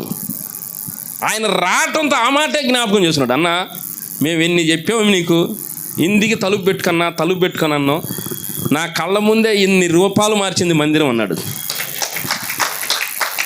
యాక్చువల్గా వాళ్ళు అన్నారని బాధ కాదు, కానీ మనకు కూడా అదే ఉంటుంది కదా, మన ఇల్లు మంచిగా ఉంచుకోవాలా వద్దా లేదా, మన ఇంటికి తలుపులు ఉండాలా వద్దా, మన ఇంట్లో హాయిగా ఉండాలా వద్దా. మరి ఇంట్లో తలుపు లేనోడు కోటాలు ఎందుకు పెడుతున్నాడు అని ఆడుడు అనేది మనల్ని మనకు అనిపించింది. వీటి కోసం మనం ప్రార్థన చేయకుండా ఉంటామా? ఎప్పుడైనా చూడండి, మన నీడ్స్ కోసం మనం ప్రేయర్ చేయకుండా ఎవరైనా ఉంటారా? మన అవసరత కోసం మనం ప్రార్థన చేస్తాం. నా అవసరం కోసం నేను చాలా ప్రార్థనలు చేశాను, ఉపవాసాలు ఉన్నాను, జాగరణాలు చేశాను, కన్నీరు గార్చాను, ఎన్నో చేశాను. ఒక్క బ్లెస్సింగ్ అంటే ఒక్క బ్లెస్సింగ్ నాకు రాలా. ఇప్పుడు కూడా నన్ను ఎవరేమన్నానంటే నేను ఏడిస్తే అసలు దాన్ని పట్టించుకోడు దేవుడు. This is practical life. ఇవన్నీ చేసి చేసి చేసి ఒకసారి అన్నాడు, అసలు నీ బాధలు నాకు చెప్పొద్దు అని అంటే దాని గురించి కొన్నాళ్ళు ఆలోచన చేస్తే నాకు వెలిగింది. ఆయన ఒక రూట్లో నడిపించాలనుకున్నాడు. That's all. ఇక కామ్ అండ్ గోయింగ్ అంతే, కీప్ క్వైట్. ఆయన ఎటు నడిపిస్తాడు. అంటే నా మట్టుకు నేను మీకు చెప్పే పాయింట్ ఏంటంటే ఎన్నో రూపాయలు మార్చుకుంటూ తీసుకొచ్చాడు. మనమైతే రామండి, నేనైతే రానండి. కోటాలు పెట్టమంటాను, డబ్బులు లేవు, కోటాలు పెట్టినాక అప్పులోళ్ళు తరుగుతున్నారు, అప్పులోళ్ళు తిడతానంటే నేను దేవుడు తన్నాను, నువ్వు పెట్టమంటే పెట్టే కోటాలు. ఆడెవడి చేత నేను ఎందుకు తిట్టించుకోవాలి? ఆడు పద్దాక తిడుతున్నాడు, రోజు తెల్లారి పొద్దున్నే వస్తున్నాడు. ఆడు ఎన్నంటున్నాడు, ఆడిని చూసి నేను పారిపోయి ఇంకో చోట దాక్కున్నా. నువ్వు పెట్టమంటే పెట్టా, ఇదే భజన దేవుడితో. ఆయనను ఎంత బాధపరిచి ఉంటానో నాకు తెలియదు కదా. అప్పుడు ఒకరోజు అన్నాడు, నేను నీలాగా ఒక మనిషిని అనుకున్నట్టు మాట్లాడుతున్నావు నాతో. నేను కోటాలు పెట్టమంటే అప్పులు అయిపోయాను, అప్పులు బట్టి తిడుతున్నారని నన్ను అంటాను. నువ్వెప్పుడు అప్పులు చేయలేదా? అప్పులు చేసినందుకు ఎవడు నేను తిట్టలేదా అన్నాడు. మనం చేసిన అప్పులన్నీ చక్కర్లు కొట్టిన గిర్రని మనకి, మనం తిట్టిన వాళ్ళందరూ మనకి రాను రాను రాను రాను అర్థమైంది ఏంటంటే మనము ప్రజలను దీవించటానికే తప్ప మనం బతకటానికి కాదు. స్తోత్రం. ఇది దైవ సేవ. మనము సంపాదించుకోవటానికి కాదు. మనం ఏమీ సంపాదించుకోవాలంటే పరలోక ధనమును సంపాదించుకోవాలి. పరలోక ధనం ఏంటంటే ఆత్మ సంబంధమైన దీవెనలు, ఆత్మ సంబంధమైన వరాలు, ఆత్మ సంబంధమైన లొకేషన్. దేవదూతలు వెళుతుంటే వాళ్ళు అందమైన అమ్మాయిలని అందరూ చూస్తుంటే ఒక్క ఆయన మాత్రమే వీళ్ళు దేవదూతలను గమనించాడు. అది పరలోక ధనం. స్తోత్రం. మనం ఈ లోకంలోనే ఉంటాం, ఎక్కడే ఉంటాం, ఈ లోకాన్ని చూస్తూనే ఉంటాం. ఒక్క సెకండ్లో దేవదూతలు కనపడతారు, ఒక్క సెకండ్లో భక్తులు కనపడతారు, ఒక్క సెకండ్లో పరలోకం కనపడుతుంది, ఒక్క సెకండ్లో ప్రభువు మన దగ్గరకు వస్తున్న ఆచూకీ మనకి కనపడుతుంది. రెప్పపాటున ఇద్దరు తిరగళ్ళు విసురుతుంటే ఒకరు ఎత్తబడ్డారు, ఒకరు, అది రెప్పపాటులో జరిగింది, రెప్పపాటే జరిగింది. మరి ఒకళ్ళు ఎత్తబడే సంగతి ఎత్తబడిన వాళ్ళకి తెలిసిందంటావా తెలియలేదంటావా? చెప్పండి. ఎత్తబడే వాళ్ళకి ఎత్తబడే సంగతి తెలుసా తెలీదా? తెసలోనికి రాసిన పత్రికలకు వెళ్ళండి. 1 తెసలోనికి 5వ అధ్యాయం 4వ వచనం. సహోదరులారా, ఆ దినము దొంగవలే మీ మీదికి వచ్చుటకు మీరు చీకటిలో ఉన్నవారు కారు. మీరందరూ వెలుగు సంబంధులను పగటి సంబంధులనై ఉన్నారు. మనము రాత్రి వారము కాము, చీకటి వారము కాము. అంటే ప్రభువు యొక్క రాకడలో రెప్పపాటులో జరిగిద్దండి. వినండి, ప్రభు యొక్క రాకడ రెప్పపాటే. ఒకరు విడవబడటము, ఒకరు ఎత్తబడటం అనేది ఎంత సమయం పట్టింది? రెప్పపాటు. ఈ రెప్పపాటులో ప్రభువుని నమ్ముకున్న వాళ్ళకి అర్థమైపోయింది అంటున్నాడు దేవుడు. నువ్వు మంచి నిద్రలో ఉన్న ప్రభు రాకడ వచ్చేటప్పుడు నీకు అర్థమైపోయింది ప్రభు రాకడ వచ్చిన సంగతి. స్తోత్రం కలుగును గాక. ఎట్లా అర్థమైంది? ఏదేను తోటలో నేర్పుతారు నీకు. ఆయన నీ దగ్గరకు వచ్చే విధానము అలవాటు చేస్తాడు. ఇక్కడ నువ్వు పండుకుని నిద్రపోతున్నా, లేదా నువ్వు స్నానం చేస్తున్నా, లేదా నువ్వు భోంచేస్తున్నా, లేదా నువ్వు ఏదో మాట్లాడుకుంటున్నా, ఆయన పరలోకం నుండి నీ దగ్గరకు వచ్చే విధానము సెకండ్లో నీకు అర్థమైపోతుంది. ఆ నడక నేర్పుతాడు. స్తోత్రం కలుగును గాక. వీళ్ళు పరలోక సంబంధులు అనే అలవాటు చేస్తాడు దేవుడు నీకు. ఇది పరలోక వాతావరణం అని అలవాటు చేస్తాడు. ఎక్కడ? ఏదేను తోట, ఎక్కడ? షారోను పొలం, ఎక్కడ? యెరూషలేం, ఎక్కడ? దేవుని మందిరం. ఇవన్నీ ఆధ్యాత్మిక సెంటర్లు, స్పిరిచువల్ సెంటర్స్. ఇక్కడ నేర్పాల్సింది ఇది. కానీ ఇక్కడ నేర్పే విధానం ఏంటంటే విమర్శ కాదు, కానీ కథలు చెప్పటమో, పిట్ట కథలు చెప్పటమో, నవ్వించటమో చెప్పాల్సింది పోయా. 4 సార్లు డిస్టర్బెన్స్ అయితేనే మనకి నడిపింపోతున్నాయి. మరి కథలోకి వెళ్ళిపోతే సబ్జెక్ట్ పోయా. కాబట్టి ఇక్కడికి వచ్చినాక నువ్వు వినాల్సిన మాటలు, ఇక్కడికి వచ్చినాక నువ్వు తెలుసుకోవలసిన సంగతులు ఏంటంటే పరలోక సంబంధమైన సంగతులు. పరలోక సంబంధమైన సంగతులు నీకు కొట్టిన పిండి అవ్వాలి. పరలోకం నుండి దేవదూతలు వస్తారా అంటే ఎస్ వస్తారు. ఎట్లా తెలుసుకుంటామంటే సెకండ్లో మనకు కనపడేది విజువల్ అంతే. ఇక్కడ దేవదూతలు ఉన్నారా అంటే ఆ దర్శనం ఉన్న వాళ్ళకి అర్థమైపోద్ది విజువల్. ఆ దర్శనం ఎట్లా వచ్చిందంటే నువ్వు దేవునితో నడిచే విధానం, ఆ నడిచే విధానం ఇక్కడ నేర్పుతారు. అది దీన మనసు అంటే. దీన మనసు అంటే నువ్వు దిగులు చెందటం, ముఖ వికారం చేయటం, నేను బాధల్లో ఉన్నాను, నన్ను చూడు ప్రభా, నన్ను దెయ్యాలు బట్టి చూడు ప్రభా, నాకు వ్యాధి వచ్చింది చూడు ప్రభా అని ఏడవటం కాదు దీన మనసు అంటే. దీన మనసు అంటే లెర్నింగ్ మైండ్ సెట్, నేర్చుకునే మనసు. కాబట్టి ఇవన్నీ ఉన్నాయి కనుకనే లోతు వాళ్ళని దేవదూతలుగా చూశాడు. స్తోత్రం కలుగును గాక. మిగిలిన వాళ్ళందరూ కామపిశాసంతో చూశారు. ఇప్పుడు నిన్ను కూడా ఆత్మీయులు చూసినప్పుడు నువ్వు ఆత్మీయుడిగా కనపడతావు. నువ్వు ఆత్మ సంబంధమైన వాడివో, ఆత్మ సంబంధమైన కానివాడివో తెలిసిపోతుంది ఆత్మీయులకి.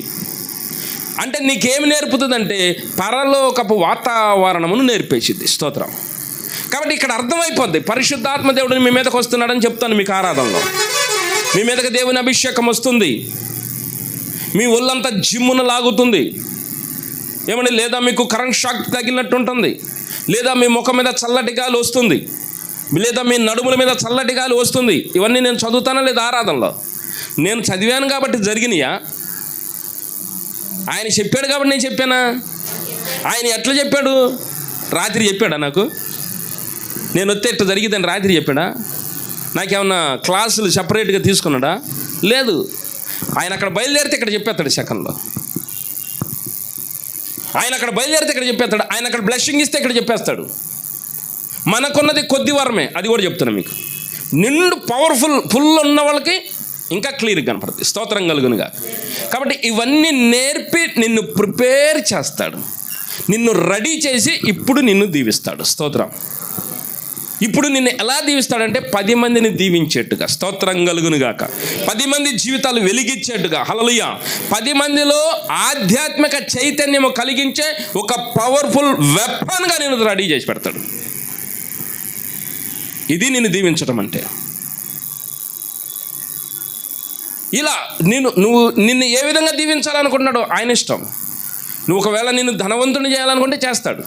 ఒకవేళ నిన్ను వ్యాపారవేత్తగా అభివృద్ధి చేయాలంటే వ్యాపారవేత్తగా అభివృద్ధి చేస్తాడు. ఒకవేళ నిన్ను ఒక నాయకుడిగా చేయాలంటే నాయకుడిగా చేస్తాడు. అది నీ పట్ల ఆయన ప్రణాళిక ఏదైతుందో అది నీకు ఖచ్చితంగా 100కి 100% నీకు ఇస్తాడు. ఇచ్చే లోపేం చేస్తాడు, నిన్ను తర్పీదిచ్చి రెడీ చేస్తాడు. అది దేవుని మందిరం. ఆమేన్. ఒక మాట చెప్పి ముందుకు ఆగుదాం. 2 రాజులు 4:8. ఒక దినమందు ఎలీషా షూనేము పట్టణమునకు పోగా అచట గనురాలైన ఒక స్త్రీ భోజనమునకు రమ్మని అతన్ని బలవంతం చేశాను గనుక అతడు ఆ మార్గమున వచ్చినప్పుడెల్లా ఆమె ఇంట భోజనం చేయుచూ వచ్చాను. గట్టిగా చప్పట్లు కొట్టి ప్రభువుని మహిమపరుస్తూ, ఎలీషా అనే ప్రవక్త దేవుడు ఏదో పని అప్పచెబితే షూనేము అనే పట్టణానికి వెళ్ళాడు. ప్రవక్తలు ఎడకబడితే అక్కడికి వెళ్ళరు కదా, దేవుడు చెబితేనే వెళ్తారు. కాబట్టి షూనేము వెళ్ళయ్యా, అక్కడ ఒక పని చేసిరా అని దేవుడు పంపిస్తే ఎలీషా షూనేము పట్టణానికి వెళ్ళాడు.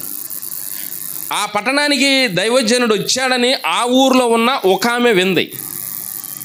ఆమె ఏం చేసిందంటే పరుగున దైవజనుడి దగ్గరికి వెళ్ళింది. ఆయన ఎక్కడున్నాడు, ఏ ప్లేస్లో, ఏ సెంటర్లో ఉన్నాడో అక్కడికి వెళ్ళింది. ఎలీషా షూనేము వెళ్తే ఆ ఊర్లో ఉన్న ఒక ఆమె ఎలీషా దగ్గరకు వచ్చింది. బైబిల్ ఆమె గురించి ఏం చెప్పిందంటే ఘనురాలు అని చెప్పింది. ఎందుకు ఈమె ఘనురాలైంది ఒకసారి ఆలోచించేద్దాం. షూనేము పట్టణములో ఉన్న ఒక స్త్రీ, ఆమె పేరు రాయలేదు, షూనేములో ఉంది కాబట్టి ఆమెను ఏమన్నారంటే షూనేమీయురాలు. గొల్లపల్లిలో ఉన్నాం కాబట్టి గొల్లపల్లాళం, పొన్నపల్లిలో ఉన్నాం కాబట్టి పొన్నపల్లాళం, బట్టిపురంలో ఉన్నాం కాబట్టి బట్టిపురం. అలాగే షూనేము పట్టణంలో ఉంది కనుక ఈమెను షూనేమీయురాలని అంతవరకే చెప్పాడు. షూనేమీయురాలను గురించి చెబుతూ ఆమెను గురించి బైబిల్ ఏం చేద్దంటే ఘనురాలు. ఈమె ఎప్పుడు గనురాలయ్యింది? ఎలీషా ఎల్లక ముందు గనురాలయ్యిందా? ఎలీషా జీవితంలోకి వచ్చినాక, తన కుటుంబంలోకి వచ్చినాక గనురాలయ్యిందా? చెప్పండి నాకు. ముందు గనురాలు కాదు ఆమె. చరిత్ర అంతా అయిపోయినాక రాసిన గ్రంథం అండి అది.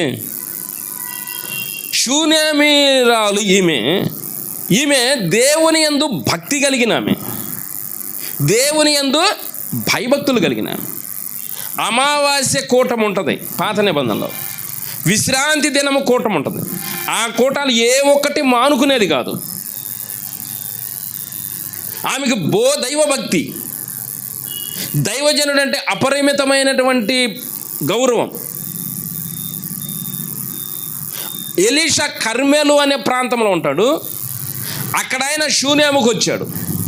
ఆల్రెడీ ఆ నోట ఈ నోట ఎలీషా గురించి ఈమె చెప్పండి. కర్మేల్ నుండి ఎలీషా భక్తుడు మన ఊరు వచ్చాడంటే ఖచ్చితంగా ఆయన దగ్గరికి వెళ్ళాలి అన్న కాన్సెప్ట్ వెళ్ళింది. మాట్లాడినాక ఆ మంది అయ్యా మా ఇంటికి భోజనానికి రండి అంది. ప్రవక్తలు తొందరగా ఎవరింటి పడితే వాళ్ళ ఇంటి తినరు, అసలు వాళ్ళు ఎవరిని దగ్గరికి రానివ్వరు ప్రవక్తలు. అది దేవుడే ముందు కండిషన్ చెప్తాడు. అక్కడ తినాలో వద్దో కూడా దేవుడు ఆడే చెప్తాడు. ఇప్పుడు కర్మేల్ నుంచి ఎలీషా బయలుదేరి షూనేం వెళ్తున్నాడు అనుకో, అక్కడే దేవుడు చెప్తాడు ఎవరు నిన్ను అన్నం పెట్టినా తినమాక, ఎవరు మంచినీళ్ళు ఇచ్చినా తాగమాక అని చెప్తాడు, లేదా తాగొచ్చు అంటాడు. దేవుడు చెప్పిన సలహా ప్రకారమే ప్రవక్తలు నడుస్తారు. కాబట్టి షూనేముకి రాగానే ఆమె ఏమందంటే మా ఇంటికి రమ్మంది. దేవుడు ఆహార పానీయాల విషయంలో ఎలీషాకి ఆ సమయంలో ఏం చెప్పలా. కాబట్టి ఆమె బలవంతం చేసిందని అంటారు బైబిల్లో. ఎలీషాని ఏం చేసింది అంటే అన్నిసార్లు రిక్వెస్ట్ చేసింది. కాదనలేక వెళ్ళాడు ఎలీషా. అక్కడ దేవుడు ఏం కండిషన్ పెట్టలా, నీ ఇష్టం ఏడైనా తినొచ్చు అన్నాడు. అక్కడ ఆ విషయం వచ్చాడు వాడికి. సరే ఆమె ఇంటికి వెళ్ళినాక భోజనం చేశాడు. ఇది మామూలే, ఎవరైనా దైవజన్ ఇంటికి పిలిచి భోజనం పెట్టుకుంటారు. ఇప్పుడు మరీ ఫ్యాషన్ అయిపోయిందిలే, మేమే ముద్ద పెట్టామంటున్నారు, అన్నం పెట్టి లోపల లెక్కలేసుకుంటున్నారు. ఇలాంటి వాళ్ళు కూడా ఉన్నారు. కానీ దైవజనునికి ఆహారం పెట్టాలి, ఇది మన కనీస బాధ్యత. ఆమె ఆహారం పెట్టింది. పెట్టినాక తినేసి ఎలీషా శిష్యుడు గేహాజీ ఇద్దరు వెళుతున్న టైంలో మళ్ళీ ఆయనతో అంది, అయ్యా మీరు ఎప్పుడైనా సరే ఈ చుట్టూ పరిసర ప్రాంతాలకు వస్తే ఈ దీనురాలు ఉందని జ్ఞాపకం చేసుకోండి, ఖచ్చితంగా భోజనం మా ఇంట్లో చేయండి అని పిలిచింది. దైవజనుడు ఎందుకు ఇంటికి రాడు అంటే అక్కడ నువ్వు చేర్చుకునే విధానం సరిగా లేకపోతే రాడు. దైవజనుడు ఇంటికి వచ్చినప్పుడు అక్కడ నువ్వు మాట్లాడే బూతులు మాటలు ఉంటే దైవజనుని రానీడు దేవుడు. దైవజనుడు నీ ఇంటికి వచ్చి అన్నం తిన్నాక నువ్వేమన్నా హెచ్చించుకుని నేను అట్లా పెట్టాను ఇట్లా పెట్టాను అని నువ్వు ఎక్కడన్నా అనుకున్నావంటే ఆ హృదయ మర్మం ఎరిగిన దేవుడు నీ దగ్గరికి రానీడిక. దైవజనుడు నీ ఇంటికి వస్తున్నాడు పదే అంటే మీరు అర్థం చేసుకోవాలి, దేవుడు మిమ్మల్ని ఆశీర్వదించడానికి ఒక టైం నీకు ఇచ్చాడు. స్తోత్రం. నేను ప్రతి ఇంట్లో ఉండేవాడిని. ప్రతి ఇంటిలో 2 గంటలు 3 గంటలు లేదా 4 గంటలు ప్రతి ఇంటికి వెళ్ళేవాడిని. ఆ గృహ దర్శనాలనే చాప్టర్ క్లోజ్ చేసేసాడు దేవుడు. దేవుని సేవకుని రిసీవ్ చేసుకునే విధానం కావాలి. దేవుని సేవకునికి ఆతిథ్యం ఇచ్చే విధానము అది ఒక రెస్పెక్టబుల్, గౌరవార్థకంగా ఉండాలి. ఆమె ఫస్ట్ సారి భోజనానికి పిలిచినప్పుడు బలవంతం చేసింది, కానీ భోజనం చేసి వెళ్ళేటప్పుడు చెప్పింది, మీరు ఎప్పుడైనా ఈ ప్రాంతానికి వస్తే ఖచ్చితంగా ఈ దీనురాలు ఉందని జ్ఞాపకం చేసుకొని ఇక్కడికి వచ్చి మీరు భోజనము చేయండి. కాబట్టి తరచుగా ఎలీషా అక్కడికి వెళ్ళినప్పుడల్లా వాళ్ళ ఇంటికి వెళ్ళేవాడు, ఇక పిలవాల్సిన అవసరం లే. తరచుగా ఇంటికి వెళ్ళేవాడు. నేను విమర్శేతను అనుకోమాకండి. ఒక సేవకుడు ఒక ఇంటికి వెళ్తున్నాడంటే వాళ్ళు డబ్బులు ఇచ్చేవాళ్ళు అయితే వెళ్తాడు. ఒక సేవకుడు డబ్బులు ఇచ్చేవాళ్ళని చూస్తారు కొంతమంది ఆత్మీయులను చూస్తాడు. నువ్వు ఆత్మీయత కలిగి ఉంటే దేవుడు అతన్ని తోడుకొస్తాడు. స్తోత్రం కలుగునుగా. ఇప్పుడు ఎలీషా ఎప్పుడు వెళ్తున్నాడు, వాళ్ళ ఇంటికి వెళ్ళి భోంచేస్తున్నాడు. భోంచేస్తూ వస్తున్నప్పుడు ఆమె మనసులో ఇంకొక ఆలోచన వచ్చింది. ఆయన వస్తూ వెళ్తున్నాడంటే ఆయన గురించి బాగా అర్థమైనట్ట లేనట్ట. నీ ఇంటికి వచ్చే దైవజనుడు ఎలాంటి వాడో నీకు అర్థం కావట్లేదంటే నువ్వు పై రూపంలోనే సేవకుని ప్రేమిస్తున్నావు, ఆత్మలో ఆయన్ని ప్రేమించట్లేదు. ప్రవక్తగా చేర్చుకొని వాడు అంటే నీ ఇంటికి వచ్చే సేవకుడు ఏ కృపతో నింపబడ్డాడు నువ్వు ఎస్టిమేషన్ వేయగలగాల. నేను ఈరోజు మళ్ళీ చెప్తున్నా, అందరూ సేవకులని భ్రమ చెందొద్దు. ఒక్కొక్క దైవ సేవకుడు చెయ్యి నీ తల మీద పెట్టనివ్వకూడదు. వాళ్ళు దేవునితో కనెక్ట్ అయి ఉండరు. నువ్వు దేవునితో కనెక్ట్ అయి ఉన్న బిడ్డవు. దేవునితో కనెక్ట్ కాని వాళ్ళు నీ మీద చేతులు ఉంచారంటే నువ్వు లైఫ్ కథం. దానికి ఏరే సబ్జెక్ట్ ఉంది చెప్తా. ఓవరాల్గా నేనేమంటానంటే సేవకుల్ని గౌరవించండి, కానీ అందరూ సేవకులని భ్రమ చెందొద్దు. సరే, ఇంటికి వచ్చిన సేవకుడు ఎలీషా భోంచేసి వెళ్తుంటే ఆమెకు ఇంకొక ఆలోచన వచ్చింది. ఏం ఆలోచన వచ్చిందంటే, మా ఇంటికి వచ్చే సేవకుడు గొప్పవాడు, స్తోత్రం కలుగును గాక. నువ్వు ఒక మనిషితో స్నేహం చేసావంటే ఆ మనిషి యొక్క లక్షణాలు అర్థమవుతాయా లేవా? మరి నీ సేవకుని లక్షణాలు నీకు అర్థం కావట్లేదంటే, సేవకుని విషయంలో ఇంకా నీకు తడబాటు ఉందంటే, సేవకుని విషయంలో ఇంకా నీకు ఏదో డౌట్ ఉందంటే ఆ సేవకుడు నీకు అర్థం కాలేదు. నువ్వు ఏం తీసుకున్నావు అంటే సేవకుడితో నాకు సంబంధం లే. అర్థమవుతుంది మీకు? ఎలీషాను ఇంటికి వస్తూ వెళుతున్నప్పుడు ఆమె అర్థం చేసుకుంది, ఈయన మంచి సేవకుడు. కాబట్టి ఆమె తీసుకున్న నిర్ణయం ఏంటంటే, మేము తిన్న ప్లేట్లో సేవకుడు, ఆమేన్, మేము తాగిన గ్లాసులో సేవకుడు. నేను కొన్ని ఇళ్ళకి వెళ్ళినప్పుడు నా కళ్ళ ముందే పిల్లడు గ్లాసులో నీళ్లు తాగి ఆ నీళ్లు మళ్ళీ గ్లాసులో వదిలితే ఆ గ్లాసు ఊరిని అట్ట తొడబోసి తీసుకొచ్చి నాకు ఇచ్చాను. ఇప్పుడు ఆమె అంటుంది, నేను తిన్న ప్లేట్లో సేవకుడు, నేను తాగిన గ్లాసులో సేవకుడు, మేము పండుకునే మంచం మీద సేవకుడు. కాబట్టి ఆమె మైండ్లో తొలుస్తూ ఇప్పుడు వాళ్ళ హస్బెండ్ను కూర్చోబెట్టి మర్యాదగా మాట్లాడుతుంది. కొంతమంది స్త్రీలు పట్టుతో సాధిస్తారు భర్త దగ్గర, కానీ దేవుని వాక్యం అన్నది ప్రేమతో సాధించాల. నువ్వు చెప్పే మాట యథార్థమైతే నువ్వు కోరిన కోరిక ఏ భర్త కాదనడు. ఆ మంది మన ఇంటికి వచ్చుచూ పోవచ్చున్న సేవకుడు మంచివాడు, గొప్పవాడు నాకు తెలుసు, కనుక ఆయన కొరకు ఒక గది కడదాం, మేడ మీద ఒక గది కడదాం. ఆ గదిలో ఆయనకు ఒక మంచము, బల్ల, ఆయనకి కావలసినవన్నీ ఏర్పాటు చేద్దాం. భార్య కోరిన తోడని ఆయన అన్నీ ఏర్పాటు చేశాడు. రాచూరు విమలమని ఒక ఆమె ఉంది. ఆమె అలాంటి గుణం కలిగిన ఆమె, ఇక వేరే డౌటే లేదు అసలు. ఒకరోజు ఎలీషా వచ్చినప్పుడు ఎలీషాను ఆ గదిలోకి తీసుకెళ్ళింది. అయ్యగారు గది కట్టుకున్నాం, ప్రార్థన చేయండి, ప్రారంభించండి. రైట్ అమ్మా, కంగ్రాచులేషన్, దేవుడు నిన్ను దీవించాడు, ఇంకొక మేడ మీద మిద్ది ఇచ్చాడు నీకు, రైట్ అయినా నేను రెబ్బను కట్ చేశాడు అనుకుందాం. అయ్యగారు మంచం మీద మీరు పండుకోండి, అయ్యగారు ఈ అన్నంలో ఈ ప్లేట్లో తినండి చెప్పేసింది. ఈ గది మీకే. స్తోత్రం, హల్లెలూయా. మనం 500 ఎప్పుడో ఇస్తాం, సంవత్సరానికి ఒకసారి బాగా సాపల్లే సరిచి అందరికీ కనపడేట్టు ఇస్తాం. లేరా? మూడు మంది ఉంటారు. మనం ఏం చేసినా చెప్పాలి జనాలు, కొంతమందికి అది ఆరాటంతో చూస్తారు. అందుకే కదా లెక్కలు అడుగుతారు. తప్పు, లెక్కలు అలవాటు చేసుకోమాకండి. ఆత్మీయులు లెక్కలు అడగకూడదు. స్తోత్రం. అలాగే నువ్వు ఇచ్చే ఆత్మీయుడు కూడా నువ్వు గమనించుకుంటావు, నీకు అర్థమైంది ఆయన దేవునికి ఖర్చు పెడుతున్నాడా, వేరే ఖర్చు పెడుతున్నారా. ఆత్మీయులు లెక్కలు మనం దేవుడికి ఇచ్చేసాం. స్తోత్రం కలుగును గాక. చపలుడు మైపరచండి, హల్లెలూయా. నువ్వు కష్టపడిన సొమ్ము నీ కష్టార్జితంలో దేవునికి ఇవ్వాలని నువ్వు హృదయపూర్వకంగా ఇచ్చేసావు.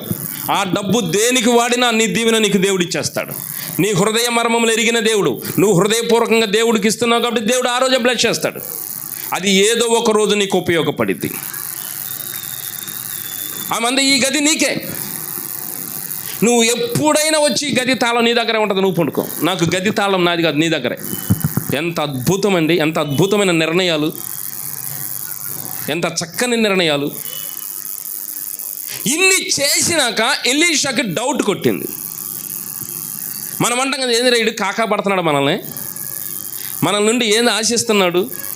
అదే కోణంలో ఆలోచన చేశాడు ఎలీషా. అమ్మా ఇన్ని చేసావు, ఇంత మర్యాద చేస్తున్నావు, ఇక సపోజ్ మీకు అర్థం కాదు, ఈ సంవత్సర కాలం అంతా నన్ను బాగా చూసుకున్నావు, నీకేం కావాలో చెప్పమ్మా. ఆ మంది నాకేం వద్దండి అంది. నా స్వజనులలో నేనున్నాను, నాకు ఆస్తిపాస్తులు ఉన్నాయి, నాకు పొలాలు ఉన్నాయి, నేను ధనవంతురాలను, నా లైఫ్ నాకు హ్యాపీగా ఉంది. ఏ రోజన్నా నువ్వు చెప్పావా నేను హ్యాపీగా ఉన్నానని? ఎప్పుడు చూసినా నా బాధలు, నా కష్టాలు, నా బాధలు అవి చెప్పాం కాబట్టి దేవుడు ఇసుక్కుని ఇంకోసారి నీ బాధలు నాకు చెప్పావంటే అన్నాడు. మనం హ్యాపీగా ఉన్నాం అంటే దేవుడు సంతోషిస్తాడు. ఇప్పుడు నీ పిల్ల నవ్వుతూ ఉందనుకో, నీకు ఎట్లా చెప్పు అంతే. ఇప్పుడు పెళ్లి చేసి పిల్లను పంపించాం అత్తగారింటికి, అక్కడ నుండి ఫోన్ వచ్చింది, నవ్వుతా గలగల మాట్లాడింది అనుకో, నువ్వు అన్నం తినాల్సిన అవసరం లే. అక్కడ ఏడిచింది అనుకో, అప్పుడే అన్నం తిన్నా, అన్నం ఏమైపోయి చెప్పండి, దెబ్బ కరిగిపోద్ది. అంటే నీ పిల్లలు నువ్వు సంతోషంగా చూస్తే నీకు ఆనందం. దేవుని పిల్లలు నువ్వు సంతోషంగా ఉంటే ఆయన సంతోషిస్తాడు, నువ్వు నవ్వుతూ ఉంటే ఆయన సంతోషిస్తాడు. హల్లెలూయా. నీకు కలిగిన మేలును బట్టి దేవుణ్ణి స్తుతిస్తూ ఉండు. నీకు చేసిన ప్రతి మేలును బట్టి దేవుణ్ణి స్తుతిస్తూ, దేవా నీకు స్తోత్రం స్తోత్రం స్తోత్రం అని చెప్పు. దేవుడు అక్కడ నుండి సంతోషిస్తాడు. సంతోషించిన దేవుడు నీకు గ్రాంట్ల మీద గ్రాంట్లు రిలీజ్ చేస్తాడు. అంతే. ఆమేన్. హల్లెలూయా. దేవుడు మనం దీవించును గాక. నువ్వు దేవునికి స్తోత్రం చెప్పు. అయ్యా రాత్రి నేను ప్రశాంతమైన నిద్ర చురుకని మెలకు ఇచ్చావు, నీకు స్తోత్రం అయ్యా. అయ్యా నా జీవితంలో మరొక దినం ఇచ్చావు, నీకు స్తోత్రం అయ్యా. ఈ దినమంతా నీకు ఇష్టమైన బిడ్డగా నన్ను నడిపించు. నా మాటను కంట్రోల్ చేయి, నా చూపును కంట్రోల్ చేయి, నా నడతను కంట్రోల్ చేయి, నా ఆలోచన కంట్రోల్ చేయి. నీకు ఇష్టమైనట్టుగా నన్ను ఒక్కరోజు ఉంచు ప్రభు అని ప్రార్థన చేయి. ప్రార్థన చేసి అలా ఉండటానికి సిద్ధపడు. దేవుడు నిన్ను చూసి సంతోషిస్తాడు. ఆమేన్. నువ్వు ప్రత్యేకంగా నీ కోరికలు కోరుకోవాల్సిన అవసరం లేదు, ఆయన ఇచ్చేస్తుంటాడు. ఇప్పుడు మీకు చెప్తా, చిన్నపిల్లలు కోరికలు కోరుకుంటేనే తండ్రులు ఇస్తారా? కాదు కదా. వాళ్ళకన్నీ తండ్రి సకలం ముందుగానే సిద్ధపరుస్తాడు. దేవుడు మన దీవించును గాక. హల్లెలూయా. ఇన్ని చేస్తున్నావు, నీకేం కావాలి? ఆమంటుంది నాకేమొద్దండి, నేను స్వజనంలో ఉన్నా, వీళ్ళందరూ నాకు బంధువులే, నాకు ఆస్తిపాస్తులు ఉన్నాయి, పొలాలు ఉన్నాయి, నేను సమృద్ధిగా ఉన్నా. మరి ఎందుకు నన్ను చేర్చుకున్నావు? Because you are the servant of God. నువ్వు దేవుని సేవకుడు. ఆ ఒక్క రెస్పెక్ట్తో నేను చేర్చుకున్నా. ఎవరిని పడితే వాళ్ళని సేవకులు అనుకోమాకండి. ఒక ఆత్మీయుల్ని నీ ఇంటికి చేర్చుకో. ఒక ఆత్మీయునికి నువ్వు ఆతిథ్యమై, ఆతిథ్యం ఇచ్చేటప్పుడు కూడా ఏ కోణంతో చూడాలంటే ఆయన దేవుని సేవ చేస్తున్నాడు అంతే. That is our responsibility. ఆ ఒక కాస్తో నేను చేర్చుకునే తప్ప నువ్వు మా ఇంటికి వస్తే ఏదో దీవెనలు వస్తాయని, నువ్వు మా ఇంటి అన్నం తింటే ఏదో మిద్దెలు కట్టుకుంటామని ఈ కోణంలో చూడాల. అందుకు ఆమె ఘనురాలు. ఏదో ఆశించి రాజకీయ నాయకుడి దగ్గరికి వెళ్తాం, ఏదో ఆశించి గొప్ప వాళ్ళ దగ్గరికి వెళ్తాం, ఏదో ఆశించి ఇంకోళ్ళ దగ్గరికి వెళ్తాం, కానీ దేవుడి దగ్గరకు వచ్చేటప్పుడు ఏమీ ఆశించకూడదు. అది డిఫరెంట్ బోధ. ఇదే కరెక్టు. నువ్వు దేవుని దగ్గరకు వచ్చినప్పుడు ఏం ఆశించకూడదు. నాకు ఈ ఆయుష్ ఇచ్చావు నీకు స్తోత్రం, నిన్ను తెలుసుకునే జ్ఞానం ఇచ్చావు నీకు స్తోత్రం, నీకు ప్రార్థన చేసే మనసు ఇచ్చావు నీకు స్తోత్రం, నిన్ను స్తుతించే కృప ఇచ్చావు నీకు స్తోత్రం. నిజంగా మనం ఆలోచన చేస్తే ఒకప్పుడు మన పరిస్థితి ఏంది? మనం ఎక్కడెక్కడ తిరిగిన వాళ్ళమే, మనం ఏమేమి చేసిన వాళ్ళమే. ఈ రోజున మనము మందిరంలోనికి రాగానే పరిశుద్ధులని పేరు పెట్టాడే దేవుడు. మందిరంలోకి రాగానే నీతిమంతులం అయ్యామే. సమాజం ఒప్పుకుంటుందా నీతిమంతులం అంటే? బయట వాళ్ళు ఒప్పుకుంటారా నేను పరిశుద్ధుని అంటే? కానీ దేవుడు ఒప్పుకుంటాడు, నువ్వు పరిశుద్ధుడు అంటున్నాడు. స్తోత్రం. నువ్వు నాకు ఇష్టమైన కుమారుడు అంటున్నాడు. పై మాట మాట్లాడ్డా ఆయన ఎప్పుడు? ఆయన మాట అవునంటే అవును, కాదంటే కాదు. పాల్ అంబేద్కర్ నువ్వు నాకు ఇష్టమైన కుమారుడు అయ్యా, రాజు నాకు ఇష్టమైన కుమారుడు అయ్యా, పెద్దబాబు నువ్వు నాకు ఇష్టమైన కుమారుడు అయ్యా, పేరున చెప్తాడు. ఎందుకంటే అక్కడి నుండి తీసుకొచ్చి అక్కడ కూర్చోబెట్టుకున్నాడు. లోకంలో ఉండే గచ్చ పొదల దగ్గర ఉండే, ముళ్ళ పొదల దగ్గర ఉండే, బొలురకసి చెట్ల దగ్గర ఉండే నిన్ను తీసుకొచ్చి ప్రత్యేకంగా తీసుకొచ్చి ఆయన సువిశాలమైన ఏదేను తోట, పరిశుద్ధమైన ఏదేను తోటలో పెట్టుకున్నాడు. కాబట్టి నువ్వు ఇష్టమైన కుమారుడు, నువ్వు ఇష్టమైన కుమారుడు. ఇక్కడి నుంచి నన్ను హత్తుకునేంత స్థాయికి నేను రెడీ చేస్తా. నేర్చుకుంటావా? నా దగ్గర నేర్చుకుంటావా? ఆమెకి రోజు రోజు ఆత్మీయతలో డెవలప్ అవుతుంది. నేను మీకు మళ్ళీ చెప్తున్నా, ఎలీషా వచ్చేదాకా ఆమె ఆత్మీయ జీవితం అంతంత మాత్రము. ఎలీషా రాకముందు ఆమె ఘనురాలు కాదు. ఎలీషా వచ్చినాక, ఎలీషా ఇంటికి వస్తూ వెళుతూ వచ్చిన సేవకుడు బోధ చేస్తాడా చేయడా? వచ్చిన సేవకుడు దేవుని గురించి చెప్తాడా చెప్పడా? మరి ఆ మాటలు అవుతాయి కానీ సొల్లు కబుర్లు రావు కదా సేవకుల దగ్గర. ఆ మాటలు వింటూ ఆ బోధలో పెరుగుతూ, స్తోత్రం కలుగునుగాక, బోధలో పెరగాలి. అపోస్తల బోధ యందును, సహవాసమందును, రొట్టె విరుచుట యందును, ప్రార్థన చేయటం యందును ఎడతెగక ఉండాలి. అప్పుడు మనం స్పిరిచువల్ గ్రోత్ అవుతాం. ఆయన ఎలీషా ఇంటికి వస్తూ వెళుతూ ఆయన చెప్పే బోధ వింటూ ఆ జ్ఞానాన్ని పొందుకుని ఆమె తనను తాను మలుచుకుంది. కాబట్టి అన్నాడు, రోజులు గడిచినాక, నెలలు గడిచినాక తన యజమానుని తంటుంది, మన ఇంటికి పోవచ్చున్న సేవకుడు గొప్పవాడని నాకు ఫస్ట్ అనలేదా మాట? అర్థమైంది మీకు? ఎలీషా ఫస్ట్ వచ్చినప్పుడు అనలేదే మాట. ఎప్పుడు కొన్నాళ్ళు చూసినాక ఎలీషా యొక్క ఆత్మీయత స్థితి ఏందో అర్థమైంది. ప్రియ దేవుని బిడ్డ, నీ ఆత్మీయ స్థితి నీ స్నేహితునికి అర్థం కావాలా?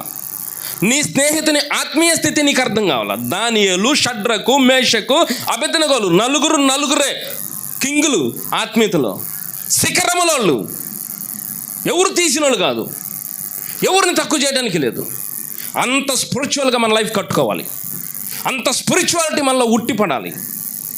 మనల్ని మనము విమర్శ చేసుకోవడం కాదు, మనం అంత గ్రోతింగ్ మనకు కనపడాలి. ఎలీషా ఇంటికి పోవచ్చు ఉండుటను బట్టి, ఎలీషాతో ఆమె స్నేహము, ఆత్మీయ స్నేహం చేయబట్టి, ఎలీషా బోధ విని, పవర్ఫుల్ బోధ ఈయన దగ్గర ఉంది, ఫైర్ ఉంది ఈయన దగ్గర, ఫైర్ ఉంది, అగ్ని ఉంది ఈయన దగ్గర.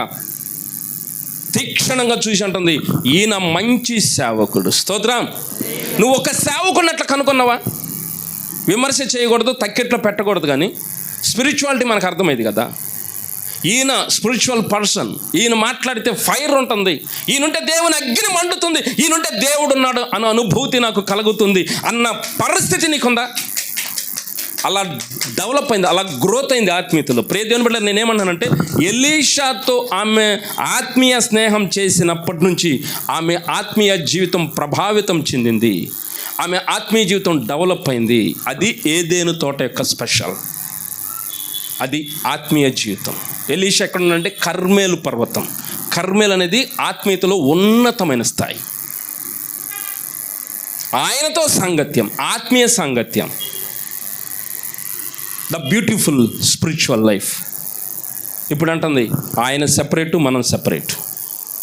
ఫస్ట్ అనుకోలేదన్నమాట. ఫస్ట్ ఈయన సేవకుడే, మన ఆత్మీయుడే, మన మిత్రుడే అనుకుంది. కానీ రాను అర్థమైంది ఆయనతో అగ్ని ఉంటుంది. స్తోత్రం. ఆయనతో దేవుడు ఉంటున్నాడు. హల్లెలూయా. మనతో ఉన్న దేవుడు మనతో ఉండేదానికంటే ఆయనతో ఉన్నది గొప్పది కాబట్టి ఆయన సెపరేట్. ఏం కావాలని నాకేం వద్దంది. సరే, ఆమె వెళ్ళిపోయినాక వాళ్ళ శిష్యుని అడిగాడు ఎలీషా, అయ్యా మరి ఈమె ఇంత మేలు చేస్తుంది, మరి ప్రవక్తగా నేను ఏదన్నా ఒక బ్లెస్సింగ్ ఇవ్వాలనుకుంటున్నాను, ఏం కావాలి చెప్పంటే అప్పుడు ఆయన చెప్పాడు, ఈమెకు పిల్లలు లేరయ్యా, ఈమెకు పిల్లలు లేరు. వాళ్ళ యజమానుడు ముసలివాడైపోయాడు.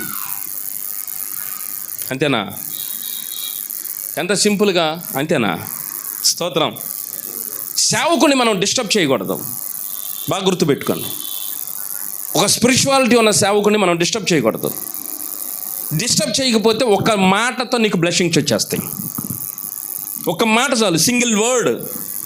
మోషే కర్రెత్తితే ఎర్ర సముద్రం పాయలైపోయింది. సేవకుడు పూర్తిగా దేవునితో కనెక్ట్ అయ్యేటట్టుగా మనం అలర్ట్ అవ్వాలి. సేవకుని కాద్యానికి కుద్దానికి ఇసుకించకూడదు, లేదా సేవకుని మీద నేరారోపణ చేయకూడదు. సేవకుని మైండ్ డిస్టర్బ్ అయ్యేట్టుగా మన బిహేవియర్ ఉండకూడదు. దానివల్ల సేవకుడు డిస్టర్బ్ అయ్యాడంటే సన్నిధి దూరం అయిపోతుంది. సేవకునితో మనం ఎంతవరకు ఉండాలో అంతవరకు ఉంటే సేవకుడు దేవునితో ఉండే విధానాన్ని బట్టి ఒక్క వర్డ్తో బ్లెస్సింగ్ చేస్తాడు. ఒక అమ్మాయి పెళ్ళయింది. ఆ అమ్మాయికి పెళ్ళి 4 సంవత్సరాలు అయింది. అందరూ ఏంటంటే పెళ్ళి అవగానే పిల్లలు పుట్టాల. ఆమెకి 4 సంవత్సరాలు అయితే వాళ్ళ అత్త మామూలుగా తగులుకున్నారు, ఈమెకి పిల్లలు పుట్టరు, తీసేరా, ఇంకొకరు చేసుకోరా అని. అంత ఈజీ పెళ్ళి అంటే. ఆమెకి పిల్లలు పుట్టరు, పైగా ఆమె నల్లగా ఉంది, ఏమైనా తీసేరా.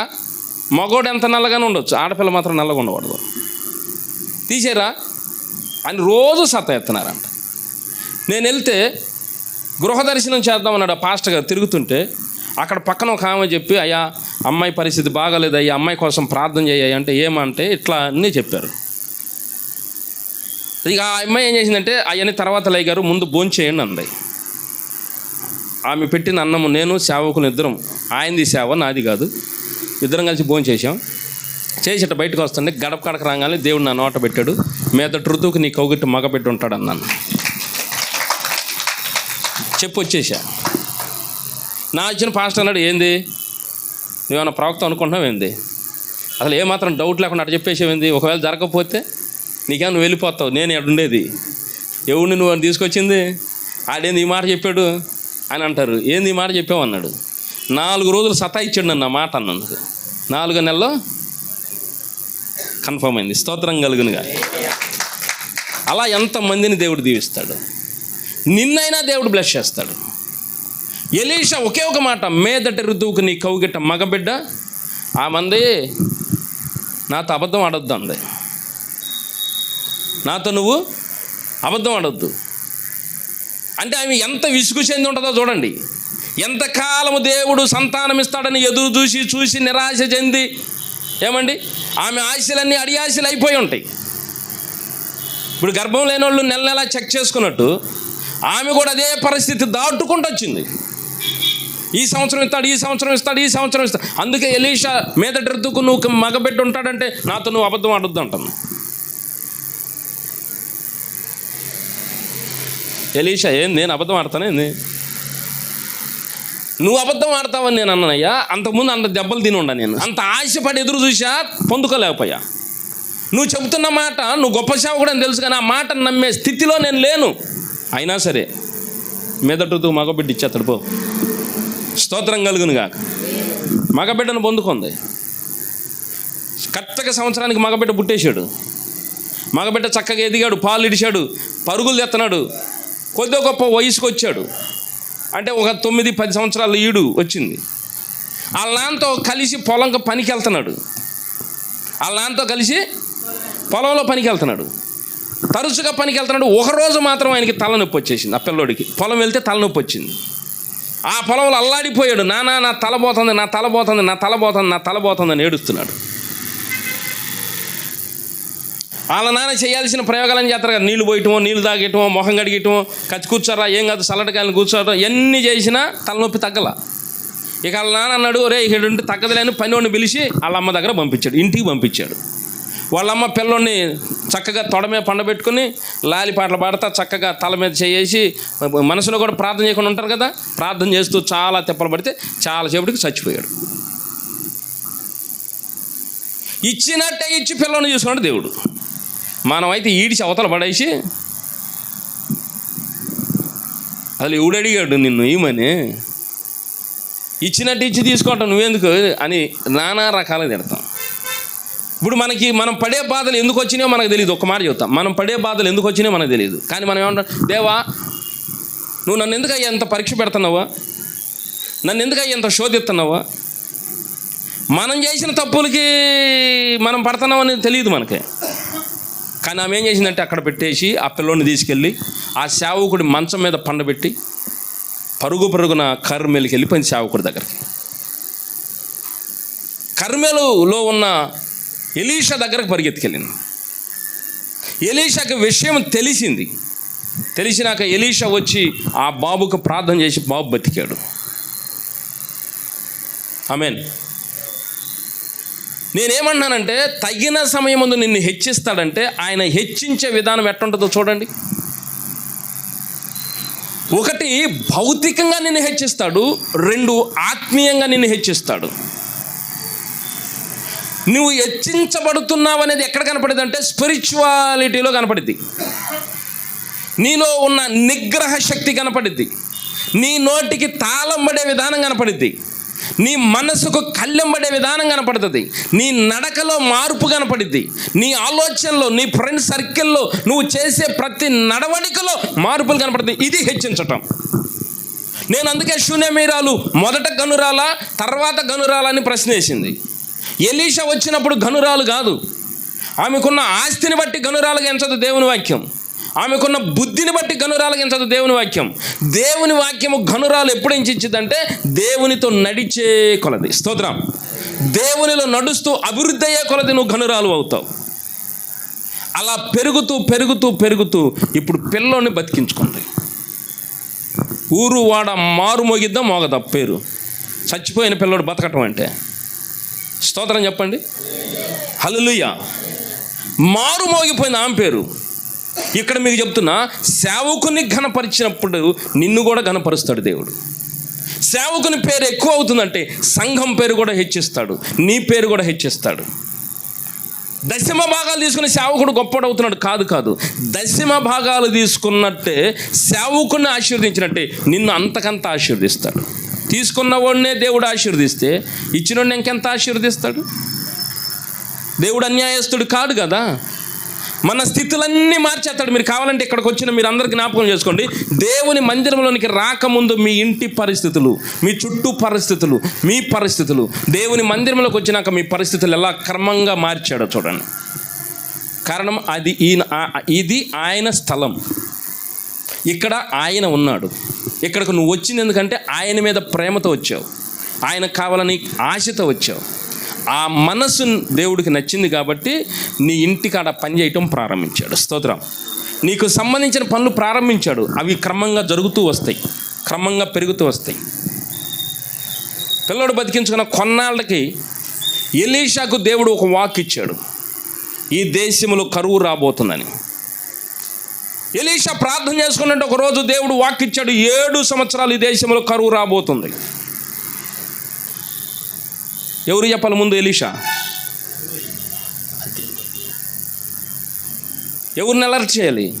ఆయన ఆత్మీయ బిడ్డ అయిపోయింది. నువ్వు ఆత్మీయ బిడ్డవైతే నీకు ముందు హింట్ ఇస్తాడు దేవుడు, నీకు ఇంటిమేట్ చేస్తాడు. ఆయన చేసే ప్రతి పని నీకు చెప్తాడు. ఇక్కడ ఇంకొక దౌర్భాగ్యం ఏంటంటే దేవునితో నువ్వు కనెక్ట్ అయి ఉన్నామంటే మనం ఏం ఫీల్ అవుతాం అంటే డైరెక్ట్గా దేవునితో లింక్ పెట్టుకుంటాం అనుకుంటారు. అది ఇంపాసిబుల్. మధ్యలో సేవకుడి ద్వారా దేవుడు నీతో కనెక్ట్ అవుతాడు. సేవకుడు మధ్యవర్తి కాడు, కానీ సేవకుని ద్వారా నీ దగ్గరకు వస్తాడు, సంఘము ద్వారా నీ దగ్గరకు వస్తాడు. ఎలీషా ద్వారానే ఇంత జ్ఞానం ఆమెకు వచ్చింది. ఎలీషా ద్వారానే ఆమె స్పిరిచువాలిటీలో అంత డెవలప్ అయింది. ఎలీషా ద్వారానే దేవుని గురించి జ్ఞానం అంతా నేర్చుకుంది. కరువు వచ్చిందని దేవుడు చెప్పాడు 7 సంవత్సరాలు. వెంటనే ఆమె దగ్గరకు కబురు పంపించాడు ఎలీషా, రానున్న కాలంలో 7 సంవత్సరాలు దేశానికి కరువు వచ్చింది, నువ్వు వేరే దేశానికి వెళ్ళిపోను. ఆమె ఫిలిష్తీయుల దేశానికి వెళ్ళిపోద్ది. 7 సంవత్సరాలు అయినాక కరువు పోయినాక తిరిగి వచ్చింది. తిరిగి వచ్చేటప్పటికి ఈమె ఆస్తి పాస్తులన్నీ అక్కడ ఉన్న వాళ్ళు ఆక్రమించేశారు.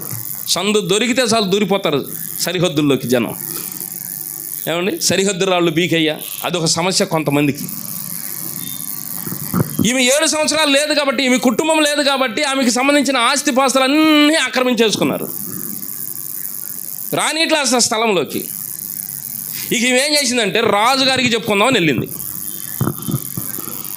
నా స్థలమయ్యా, నాకు కరువు వచ్చి నేను అక్కడికి వెళ్ళాను, వచ్చేలోపు మొత్తం ఆక్రమించుకున్నారు, నా స్థలం నాకు ఇప్పించవలసిందిగా మనవి అని రాజుగారికి కబురు పెట్టుకోవటానికి వెళ్ళింది, మనవి చేసుకోవటానికి వెళ్ళింది. అదే టైంలో రాజుగారి దగ్గర ఎలీషా శిష్యుడు గేహాజీ ఉన్నాడు. స్తోత్రం కలుగును గాక. దేవుడు సిద్ధపరుస్తున్నాడు. చప్పలు కూడా మహిమపరచండి. ఆమెకు రాజుతో అవసరం. ఆమెకు రాజు మాట్లాడాలి. రాజు కూడా ఎట్లా మాట్లాడాలంటే గౌరవంగా మాట్లాడాలి. ఆమె పట్ల దేవుడు చింత కలిగి ఉన్నాడు. ఆమెను హెచ్చిస్తున్నాడు దేవుడు. ఊర్లో నీ పేరు వస్తే సరిపోదు, ఇంట్లో నీ పేరు వస్తే సరిపోదు, దేశంలో నీ పేరు వినపడాలి. రాజుతో మాట్లాడించాలి. కాబట్టి రాజు కొరకు దేవుడు ఏం సిద్ధపరిచాడంటే ఎలీషా శిష్యుడైన గేహాజీ రాజు దగ్గరికి వెళ్ళాడు. గేహాజీ రాజు ఇద్దరు మాట్లాడుకుంటున్నారు. మాట్లాడుకుంటుంటే రాజు ఏమన్నాడంటే, గేహాజీ, మీ ప్రవక్త చేసింది ఏదన్నా ఒక అద్భుతం చెప్పవయ్యా. వాళ్ళు ఏదో మాట్లాడుకుంటున్నారు, కానీ ఈ సందర్భంలో ఆ మాట చెప్తున్నాడు, నీ ప్రవక్త చేసిన ఒక అద్భుతం చెప్పు అంటే, రాజుగారు, మా సేవకులు చేసిన అద్భుతాలు అన్నీ అండి, ఎన్ని చెప్పగలుగుతాం, కానీ ఒక్క ఆమె నాకు ఈ సమయంలో గుర్తుకొస్తుంది అన్నాడు. స్తోత్రం కలుగును గాక. ఇప్పుడు నేను వాక్యం చెప్తుంటే ఇన్ని విషయాలు దేవుడు గుర్తు చేసింది. ఎందుకంటే మీలో అన్ని డౌట్స్ ఉంటాయి, ఒక్కొక్కళ్ళలో ఒక్కొక్క డౌట్స్. వాటన్నిటిని దేవుడు క్లారిఫై చేసి మిమ్మల్ని సంతృప్తిపరచాలి. మీకు ఒక్కొక్క ఆలోచన ఉంటుంది. ఈ ఆలోచన అంతటికి సమాధానం చెప్పాలి ఆయన. కాబట్టి రాజుకి చెబుతూ ఒక్క అద్భుతం నాకు గుర్తుకొస్తుందండి. ఒక ఆమెకు పిల్లలు లేరు, ఆమె ఇంటికి తీసి భోజనం పెట్టింది. మా ప్రవక్త చెప్పాడు, మీదట ఏటికి నీ కౌగిట్ట మగబిడ్డ ఉంటాడన్న. ఖచ్చితంగా మగబిడ్డ పుట్టాడు. మగబిడ్డ కొన్నాళ్ళకి చచ్చిపోయాడు. చచ్చిపోయినండి మా సేవకుడు బతికిచ్చాడండి నన్ను. చచ్చిపోయిన కుమారుని మా సేవకుడు బతికించాడని గేహాజీ చెబుతుండగానే ఆమె గడపలోకి వచ్చింది. వెంటనే రాజా, ఆ బిడ్డ తల్లి ఆమె, అదిగో ఆ బిడ్డ కూడా ఆయనే. స్తోత్రం చెప్పు. ఆమెమో ఆమె పని కోసం వచ్చింది, కానీ దేవుడు చూడండి ఆమెను అక్కడ ఘనపరచాలి. ఆమె దీనంగా బతిలాడుకోకూడదు. మనం ఒకరిని దీనంగా బతిలాడుకోనివ్వడు. మనము దేవుని దగ్గర కరెక్ట్గా ఉంటే మన అవసరతలు అక్కడ తీర్చేస్తాడు. ఆమె గడపలోకి అడుగు పెడుతుండగా ఆమె గురించే చెప్తున్నాడు గేహాజీ. ఒక బిడ్డను బతికించాడు. ఆ బిడ్డ తల్లి ఆమె. రాజు నిస్సందేహంగా ఆమెను దగ్గర పిలిచి, అమ్మా, ఈయన చెప్పే మాటలన్నీ నీయేనా? ఆమె ఆ సువార్త అంతా చెప్పింది. చప్పలు కూడా మేపరచండి. స్తోత్రం కలుగును గాక. ఆమె ఒక అప్లికేషన్ పెట్టుకోవాలని వచ్చిన ఆమె సువార్త చెప్పింది. అంతగా దేవుడు నీకంటే ముందు కదులుతాడు. ప్రియదేవుని బిడ్డ, ఈరోజు నాకు ఏం మేలు జరగట్లేదు అనుకుంటున్నామేమో, నాకు గర్భఫలం రావట్లేదు, నాకేం జరగట్లేదు, నేను ఆర్థికంగా ఉన్నా, ఇట్లా అనుకుంటున్నామేమో. చూడు, ఈరోజు దేవుడు నీతో మాట్లాడుతున్నాడు. నీకంటే ఒక అడుగు ముందే ఉన్నాడు దేవుడు. నీకంటే ఒక అడుగు ముందున్నాడు. నీ మార్గాన్ని సరళం చేస్తున్నాడు. మరి ఆమె కంటే ముందున్నాడు దేవుడు. అక్కడ సరళం చేసేటప్పుడు రాజు ఆమెను పిలిచి అడిగితే మొత్తం చెప్పింది. ఇదయ్యా పరిస్థితి. ఆ నాయన ఇంటికి రాకముందు నా పరిస్థితి వేరు, ఆ నాయన ఇంటికి వచ్చినాక మా పరిస్థితులు వేరని అంతా చెప్పినాక రాజు అన్నాడు, సరేనమ్మా, ఎందుకు వచ్చావు నువ్వు అన్నాడు. అయ్యా, నా బాధ ఇది, 7 సంవత్సరాలు కరువు వచ్చిందని సేవకుడే చెప్పాడు. నేను వెళ్ళాను, కరువు వచ్చింది. కరువు అయిపోయి నాకు ఇంటికి తిరిగి వస్తే నా స్థలం అంతా ఆక్రమించుకున్నారండి ఇంటి పక్కళ్ళు, దుర్మార్గులు. రాజు వెంటనే ఒక అధిపతిని పిలిచాడు, ఒక ఆఫీసర్ని పిలిచాడు. ఆ రెవెన్యూ డిపార్ట్మెంట్ ఆఫీసర్ని పిలిచి, ఈమె వెంట వెళ్ళు, ఈమె పొలాన్ని వేసుకునేది ఎవరో వాళ్ళని ఖాళీ చేయించు. పైగా 7 సంవత్సరాలు పండించుకున్నారు కదా, ఈ 7 సంవత్సరాల పంట ఇప్పించు. రాజుగారు చెప్తే జరగంది ఉంటుందా? మామూలుగా ఆమె సంపాదించుకోవాలంటే జరిగే పనేనా? న్యాయాధిపతుల దగ్గరికి వెళ్ళి తిరగతానే ఉండాలా? డైరెక్ట్ రాజు దగ్గరికి వెళ్ళిపోతే ఈ వెళ్ళేటప్పటికి దేవుడు అక్కడ సిద్ధపరిచి ఉంచాడు. అది దేవుడు అంటే. ఈ జ్ఞానం ఎక్కడ నేర్పుతారంటే ఇక్కడ నేర్పుతారు. ఆయన బలిష్టమైన హస్తముల క్రింద నువ్వు నేర్చుకోవాలి. దీన మనస్సు అనే పదం కొట్టేసి నేర్చుకోవాలి. ఎలీషా రాకముందు ఆమె చరిత్ర వేరు, ఎలీషా వచ్చినాక ఆమె చరిత్ర వేరు. ఆత్మీయ సంఘములోనికి రాకముందు నీ చరిత్ర వేరు, ఆత్మీయ సంఘములోకి వచ్చినాక నీ చరిత్ర వేరని నీకు అర్థం కావాలా. రాజుగారు రాజ్యం అంతా ప్రకటన చేయించుంటారా లేదా? ఇక ఆమె సురక్షితమైపోయింది. స్తోత్రం కలుగునుగా. అన్నీ ఒకేసారి జరిగినాయా? పిల్లోడు పుట్టడం, పిల్లోడు చావటం, పిల్లోడు బతికియటం, కరువు రావటం, కరువు నుండి భూమిని మళ్ళీ విడిపించటం ఒకేసారి జరిగిందా? ఎప్పుడు ఏది ఎలా జరగాలో అలా జరిగింది. కాబట్టి తగిన సమయమందు ఆయన మిమ్మల్ని హెచ్చిస్తాడు. గుడి మీద చేపెట్టుకోండి. తగిన సమయమందు చెప్పండి, ఆయన నన్ను హెచ్చిస్తాడు. తగిన సమయమందు ఆయన నన్ను హెచ్చిస్తాడు. ఇది నమ్మి మీరింటికి వెళ్ళండి. దేవునికి అసాధ్యమనేది ఏదీ లేదు. దేవునికి అసాధ్యమనేది ఏది. ఒకటే ఒక మాట దావీదు అన్నాడు. దావీదు కూడా మనలాగానే, ప్రభువా ఆడు తిడుతున్నాడయ్యా, ఈడు తిడుతున్నాడయ్యా, నేను ఆడినేమో అనలేదయ్యా, ఆడు పదే పదే నా గురించి మాట్లాడి తిడుతున్నాడయ్యా, నా గురించి చెడు చెబుతున్నాడయ్యా, నా గుండె పగిలిపోతుందయ్యా, నువ్వేమో పగ తీర్చుట నా పని అంటున్నావు, వాళ్ళని ఏమో అనొద్దు అంటున్నావు, మరి నేను నీకు మొర్ర పెడతాను. కీర్తనలు మీరు చదివితే అదే అర్థమైంది. వాళ్ళు తిడుతున్నారు, వీళ్ళు తిడుతున్నారు, ఆయన అట్ట చేయి, ఇన్ని అట్ట చేయి, ఈ అప్లికేషన్ పెడతానే ఉంటాడు దావీదు. ఎన్నాళ్ళు ప్రార్థన చేసినా దేవుడు అన్నాడు. దాదాపు 15 సంవత్సరాలు ప్రార్థన. 15 సంవత్సరాలు తిట్టారు దావీదుని. దావీదు కూడా వచ్చి ఉంటుంది కదా, ఏం ప్రభు పద్దాక వీళ్ళందరూ తిడుతున్నారని చెబుతుంటావు, రావేంది అసలు నువ్వు? ఒక దెబ్బ ఒకటి కొడితే రెండోసారి నా దగ్గరికి కూడా వస్తాడా? ఆ భయం ఎందుకు పెట్టవు అనే ఫీలింగ్ దావీదుకు ఉంటుందా లేదా? అడిగి ఉంటాడా లేదా? అప్పుడు దేవుడు అన్నాడు, నిన్ను ఆడ కూర్చోబెట్టాలా, నా పని అది. స్తోత్రం చెప్పు. నా గురి అది, నిన్న సింహాసనమే కూర్చోబెట్టాలా. ఇక నాకేం వినపడవు. ఎవడు తిట్టినా, ఎవడు కొట్టినా నాకు వినపడవు. నీ మార్గం నేను సరళం చేస్తా, నీకంటే ముందే నడుస్తున్నా. నేనేం పని పెట్టుకున్నానంటే నిన్ను సింహాసనం మీద కూర్చోబెట్టాలా. నువ్వు సింహాసనం మీద కూర్చున్నప్పుడు ఎవడని అంటాడు నిన్నక, నేను దాని మీద పెట్టా. నువ్వేమో ఏడ చూస్తున్నావు, వీళ్ళు తిడుతున్నారు, వాళ్ళు తిడుతున్నారు, ఏమండి వాళ్ళు ఆక్రమించుకున్నారు, వీళ్ళు ఆక్రమించుకున్నారు, ఈ కింద ఎదుగుతున్నావు నువ్వు, నిన్ను ఆడ తీసుకెళ్తా. స్తోత్రం. ఈ రోజున వాక్యం విన్న ప్రయోజనం లేరా? ఒక్కరితో దేవుడు ఎవరితోనో మాట్లాడుతున్నాడు, నిన్ను అంత స్థాయిలోకి తీసుకెళ్తానంటున్నాడు. నిన్ను గొప్ప స్థాయికి తీసుకెళ్తా. ఆ స్థాయికి తీసుకెళ్ళిన దాకా నీకేం జరిగినా నేను పట్టించుకోను. ఆ ముళ్ళ కంపలన్నీ తీస్తూ నీకు దారి ఏర్పరుస్తూ నిన్ను ఖచ్చితంగా తీసుకెళ్ళి ఆ సింహాసనం మీద కూర్చోబెడతా, రాసి పెట్టుకోమన్నాడు దేవుడు. చపలుడు మైపరచు. దైవజనంగా తల మీద చేపెట్టుకోండి. దేవుని ఆత్మాభిషేకము ప్రతి బిడ్డ మీద వాళ్తుంది. పరిశుద్ధాత్మ దేవుడు ఆశీర్వాదాలు తీసుకుని, వరాలు తీసుకుని మన మధ్యకి వచ్చాడు. మీకు కావలసిన దీవెనలు మెండుగా కొమ్మరిస్తున్నాడు. ఒళ్ళు పులకరిస్తుంది, ఒళ్ళు జలతరిస్తుంది, ఒళ్ళు జిమ్మున లాగుతుంది, మీలో ఏదో కదులుతున్నట్టు కదులుతుంది. దేవుని అభిషేకం మీలో కదలటం నేను చూస్తున్నాను. దేవుని అగ్ని అభిషేకం మీ మీదకి రావటం నేను చూస్తున్నాను. హల్లెలూయా. ప్రత్యేకమైన దీవెనల వర్షం మీ మీద ఒడులు వేస్తున్నాను. ఈ రోజున గుర్తు పెట్టుకోండి, ఆశీర్వాదాలు మీ ఒడిలో వేస్తున్నాడు. ఈ రోజున మీరు గుర్తు పెట్టుకోండి, ఈ రోజు నుంచి మీలో స్పిరిచువల్ డెవలప్మెంట్, ఈ రోజు నుంచి మీ జీవితాల్లో అభివృద్ధి మీకు కళ్ళకు కొట్టినట్టుగా కనపడుతుంది అన్నాడు ప్రభు. Amen, amen, amen, amen, amen. దేవుడు తన పరిశుద్ధ వాక్యమును దీవించును గాక. కళ్ళు మూయండి, 2 నిమిషాలు ప్రార్థన చేద్దాం.